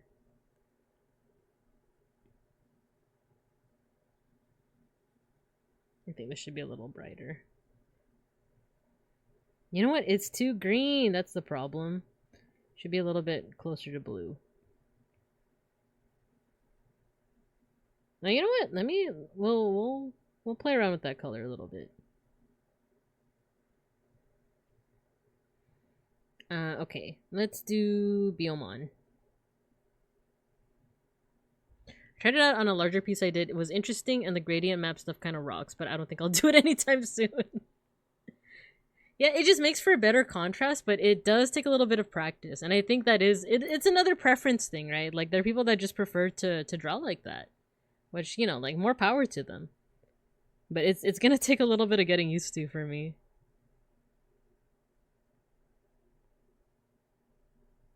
Alright, we might not finish this piece on stream, by the way. I think I do want to end like around 2-ish. I know it's about to be 2. My local time, it's 1:52 right now. I might go for a little bit longer. But I also wanna just chill.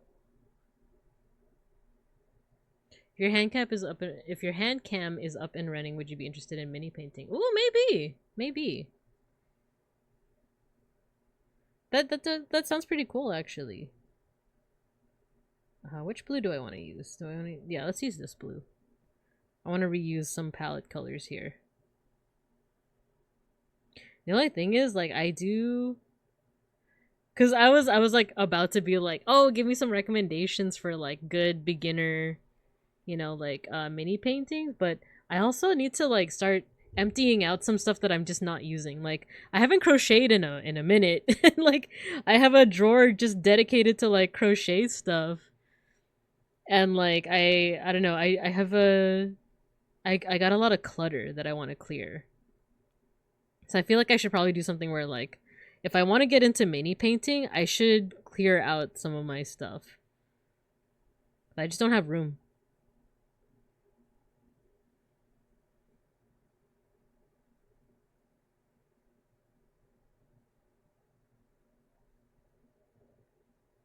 The method I use these days is painting on grisaille, or if you look it up on YouTube, slap chop. Slap chop. You're gonna love my nuts.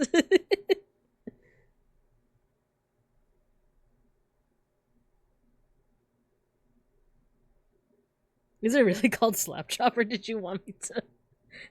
Did you want me to like I will look it up.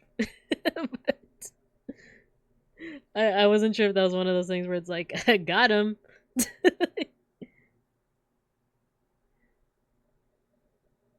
Same with me, I need to clear up my clay stuff. Yeah, I'm still undecided on whether I should keep my my watercolor stuff, because I have so much of it, but I don't really have the room to watercolor unless it's like, unless I do it like on stream, like I just do watercolor for the fun of it, which, you know, that's a possibility. I just have so many art supplies that I'm not using, but it's also like, this is like kind of hoarder mentality, but the whole like, oh, like what if the moment I get rid of it, I need it, you know? The thing is, I work with art programs, so at the very least, I can guarantee that these art products will get a good, they'll get a good home. They will be used. Bro, what? It's the slap chop, you know. Is it slap chop? Is that the one with the soundbite that's like, you're gonna love my nuts? Yeah, get into the watercolor grind set. Yeah. I think, was it Ghosty that said it earlier that like watercolor was kind of hard to grasp, because like it is. And like I think I told this story too, but it was like, before I took a watercolor class, I told I took like an intro to painting class, and watercolor was one of the things that we did, and it was the hardest one for me. Actually, that and gouache. Gouache where it was kind of hard for me too. I told my friend who like is very into watercolor, and she was like kind of savage, but she did speak the truth. She was like, "You're not a very patient person, are you?" Like, it wasn't like, "Oh, you need to like be more patient with the drying of the paint." She just straight up said like, "Oh, you're not very patient, are you?" And like, to her credit, she was right. Like, sometimes I am not very patient, especially with like art. So she did get me there. She got me there. But the thing is, she is completely correct. I think a lot of my personal problem with like watercolor was that I wasn't waiting for the paint to dry. I was like kind of just sitting there, and I was like, okay, is it ready? Can I put the next layer now? Can I put it now? Can I put the next layer now? Now? Can I do it now? So yeah, to her credit, she was right. I was in fact impatient with it.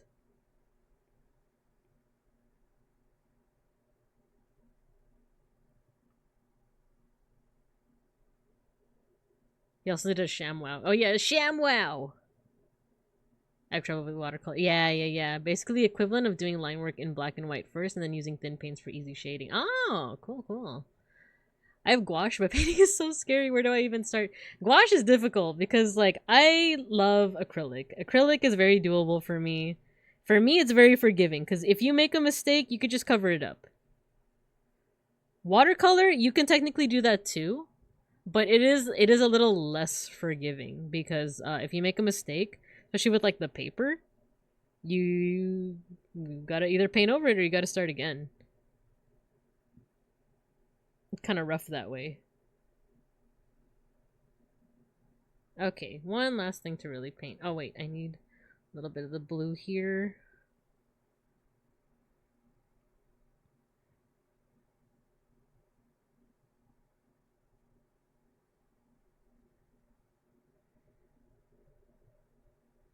Okay, I think I'm just gonna put the colors for Lando, and I think that'll be it. That'll be it for today. But I'm down to come back to this. Yeah, gouache is tricky. Going back to what you were saying, Fleshy. Gouache is tricky because for me, I think the problem is that like if you don't put enough water, it's acrylic. If you put too much water, it's kind of like watercolor. But you are supposed to do like that nice in between. It has some very nice matte colors to it, right? But like I just couldn't get the water like proportions right. I just could never get it right. So for me, it was always either like, okay, I guess this is acrylic now. So yeah, I'm not the best person to go to with that, but it can. I have seen it done like amazingly well. When I was taking my intro to painting class, there was someone who like she was very detail oriented and like she liked gouache, and gouache was really good for like I think she drew like I don't know if it was like a matador or someone with a lot of like an outfit that had a lot of shininess and a lot of detail, and she was like a pro with it. So I'm like, dang, I'm jealous. My dad's a professional artist and he's very good at watercolors, so my art teacher yelled at me because I didn't have his skill. No, not the comparisons. No, I hate that. I found out recently, my younger sibling told me that like my parents started doing that because I'm the eldest child. My parents started doing that thing. They're telling my younger siblings, why can't you be more like Babinka? Like whenever they get mad at my younger siblings. And it's like a knife through my heart. It's like, why? No. Do not use me as like a point of comparison. No. Like, it got my brothers and sisters like pissed too. Because it's like all of us grew up with like very different context, you know? You can't do that. It's messed up. She hit you with the personal skill issue. Yeah, she did. I think I've seen people use blow dryer to dry. Yeah. Blow dryer. That's what I learned from my watercolor class too. I don't know how long you need to wait. Yeah, it's a bit of a wait. Mini painting, you can always strip the paint. Oh, cool. I need to go lay down, but thanks everyone for all the info. I like learning more art stuff and hope to apply it next practice. Yeah, of course. Thanks for asking questions. I love yapping about arts. Wash is so scary. I just ended up using it to paint my clay minis. I love that. Inferior spot now. Oh, hold up. Beans just texted me. Let me see if he needs something. Yeah, have a good rest, Saku. Have a good rest.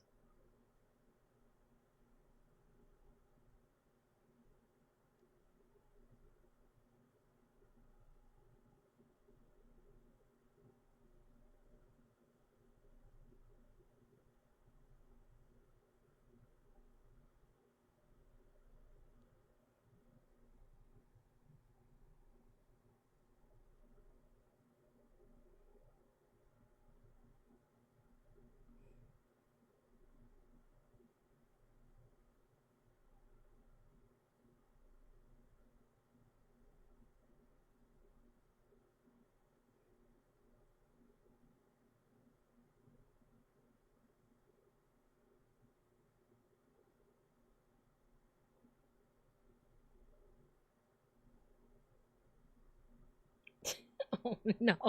Okay, I was texting Beans. And I usually like to tell him like, "Oh, hey Beans, how's it Beans in?" Like literally like how is it Beans in? And it autocorrected to Brandon. And he's like, "Who's Brandon?" Tried to find my favorite Slaptrap tutorial. Goobertown Hobbs is the Bob Ross of mini painting. How's it Brandon? That's what I put. I'm like, no. Oh, I have a Amazon package. Okay. Alright, I'm gonna open the door to my I'm the only one in the apartment today, so I have to listen out for a package. So give me a second. I'm just gonna open my bedroom door.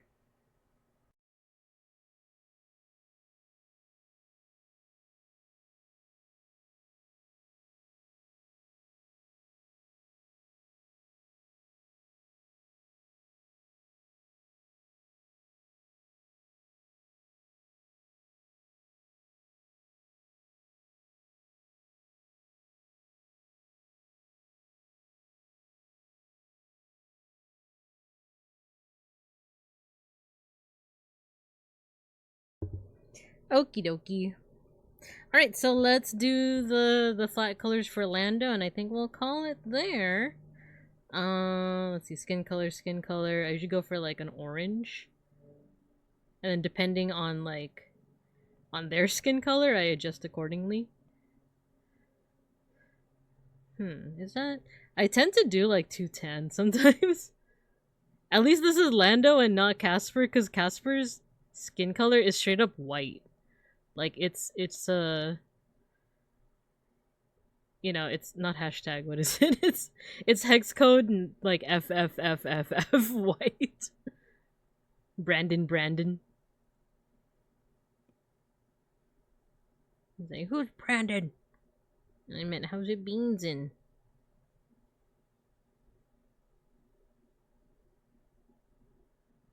I think that's fine, right? Let's reuse the black.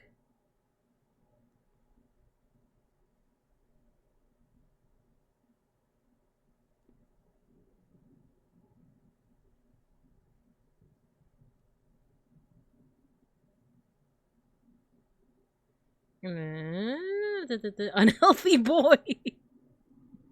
Casper is so pale. We need to get this guy outside. I know for a secret agent, he's a, you know, you'd think that he'd be outside a little bit more. Let's do. Oh yeah, so we were talking about like not using straight like FFFFF white, right? And not using like straight, you know, what's the hex code for black? 0000. Cyborg 007, you know. A good substitute for those colors, especially for white, would be like a very light blue. He's all covered up, that's why I imagine Casper mask oh my god, wait. You're onto something. Fleshy, you're onto something. Oh wait, what's the color again for the okay. Little ruffles are white, and then his little feet is the same as his skin color. Little feet.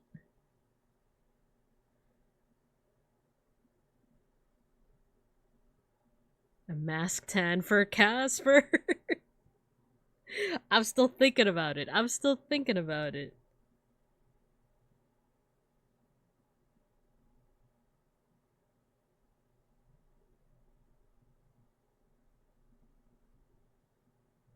And then, oh yeah, I did put Lando in the in the Randon maid outfit, but it's a green that's a little bit closer to blue. It's actually this color, and I have the tie on him. Is this the right color? Something like that. Oh no, that's supposed to be white. And then we're gonna. There's a lot of blues in this. Now that I think about it, there's a lot of blue colors here. There we go. And as you can see, the underpainting color that we kept on talking about underpainting today, it is kind of like showing through, especially when you zoom in. But when you zoom out, not so much. But I think it adds a little bit of character to it, so I like it. I like it. Oh, you know what? I need to fix the lines a little bit on Lando. Cause like, you know, what's going on here, you know? Let's do soft line art.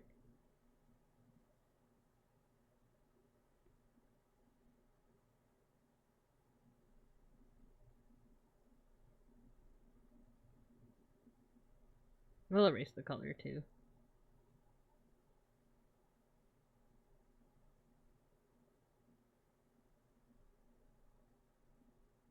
Okie dokie. Blues are good for light whites and less intense black color. Yes, exactly. Mado. Feels like a family photo, doesn't it? Pose for the family picture. It's Landon and his husband Randon and his kids Beomon, Haro, and William the Hippo from ancient Egypt. I feel like I'd see this family in the stop motion Lego movies. Yeah. Oh man, if we come back to this, we should do like the Am I allowed to talk about what I commission other people? Like, you know those like glamour shots? Like those 2000s, 90s like glamour shots that you go to the photo studio and like I actually never did those. Like I don't think I ever had like close enough friends to like do that with, but it's like we should those like studio family like shots. Studio family portrait. There should be like a you can fart. Yeah. Fleshy, let me show you the commands that you can do with your little guy. This is incredible. You could sit, stand, jump, dance, fart, and then hug and attack. You have to specify a user. So it'd be like hug Babinka Bear. No attack though. Don't attack me. Don't do it. Don't do it. Yeah, you could sit. You could sit with your Oshi. No! Why? No, looky, you're coming after me. Don't do it. Ah! No! I'm gone. Here I go. Oh, that's funny. Okie dokie. I think this is as far as we're going, at least for here. Thank you for the hug. See? You guys need to blasting off again. Moving good versus blasting. Ah! You guys are so unruly. Why? I give you guys nothing but love and weird stories and getting rotated. I see what I see what you guys are doing. You guys are asking for detention, aren't you? Get detentioned. Oh, I'm floating. Oh, that's right. I said that I was gonna like fix this scene, huh? Maybe next time. Maybe that's what I'll do for the rest of the day. Cry. I'm gonna fix this scene so that there's like a foreground and a background, so that way you guys aren't just floating. You guys aren't just like getting baked on the flames. Like, you guys are gonna be part of the scene, right? It's too warm, help! You see what happens? Your PNG cries. Yeah, I do. It does. It's like automatically set to that. So when you if you throw one thing at me, then I get mad. But if you throw multiple things, I cry. Teacher, can you help me? I appear to be on fire. That's a skill issue, buddy. That's just don't. Hey, don't be so flammable. Let's toke up. No! Oh no! No toking up. No drugs allowed in school. I just told you guys my history with drugs. Drugs. You guys seen that? Was it a vine? There was a vine with like a little like owl. And it's just an owl saying like drugs.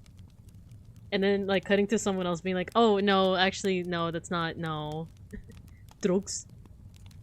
How was I supposed to know that you had fire? That could set ghosts on fire.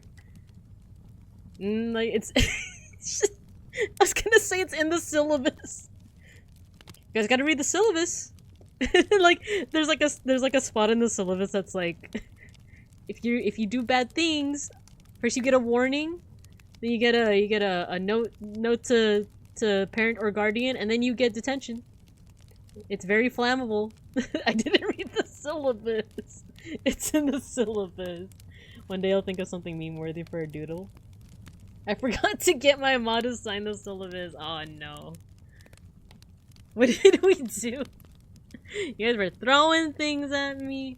You're intentionally provoking me. And frankly, I don't appreciate it. I think it's bad. I think you guys need to learn your lesson. But also, like, make sure to rotate yourselves. Make sure that you get evenly baked. You gotta get evenly baked on both sides. Otherwise, you get a little too squishy. Okay, what am I trying to do right now? I'm trying to see... misspelled. It's okay, it's okay. Okay, let's do some moshing, shall we? Not all of us threw things at you. Ah, that's true. There's always the not so unruly students, right? That's where they get you. Sometimes at work, I have some like pretty... I get some pretty rough classes for work sometimes.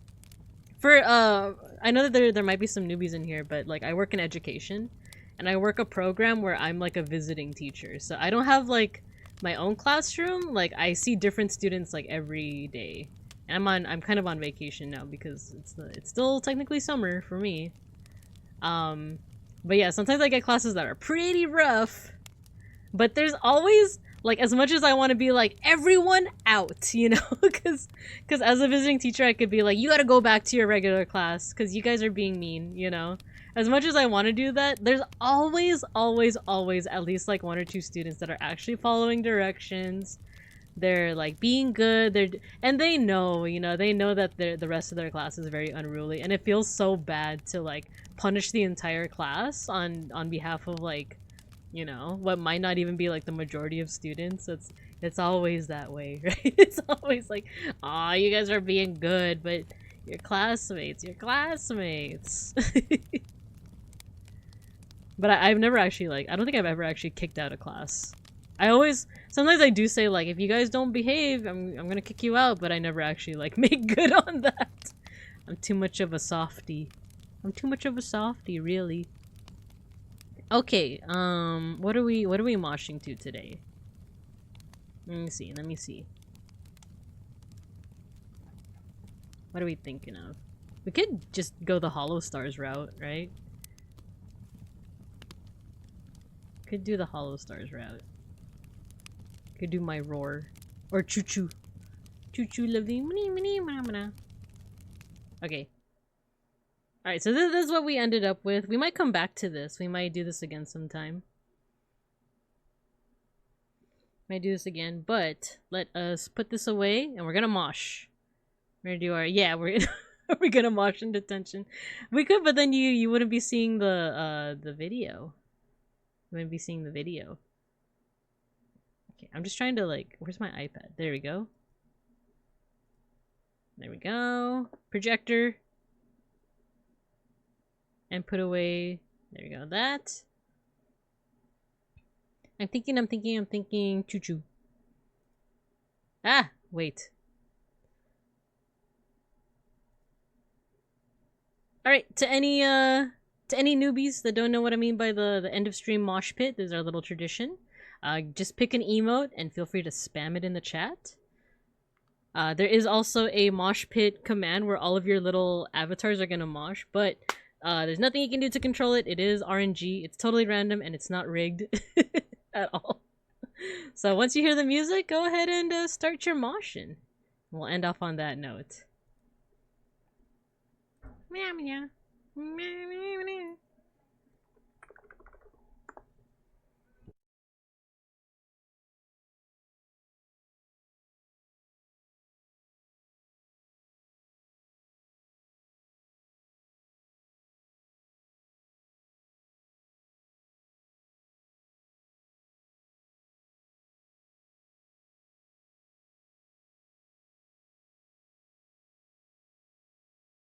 We disappeared. It's okay. You reappeared.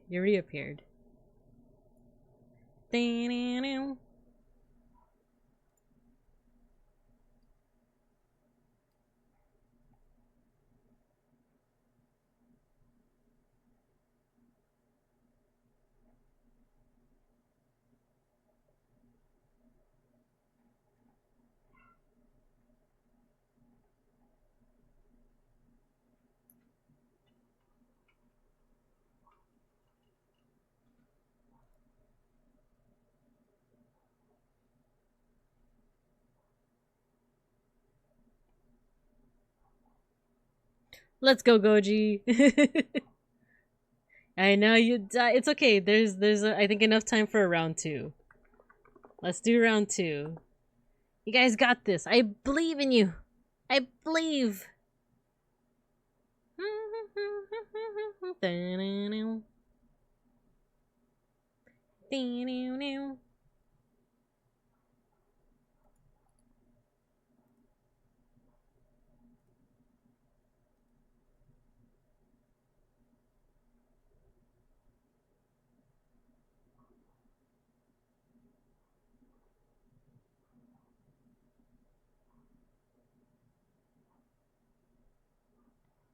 A lot of people are about to die. Okay, you got me, you got me. It's down to Kale, Ghosty, Gojikins. Let's see, let's see. Oh no, not Ghosty against Gojikins. Oh no. War is so cruel. I mean, mosh pits are so cruel. Ghosty won. Let's go. We got our 2 winners. Got Outermost Ghost. We got Gojikins.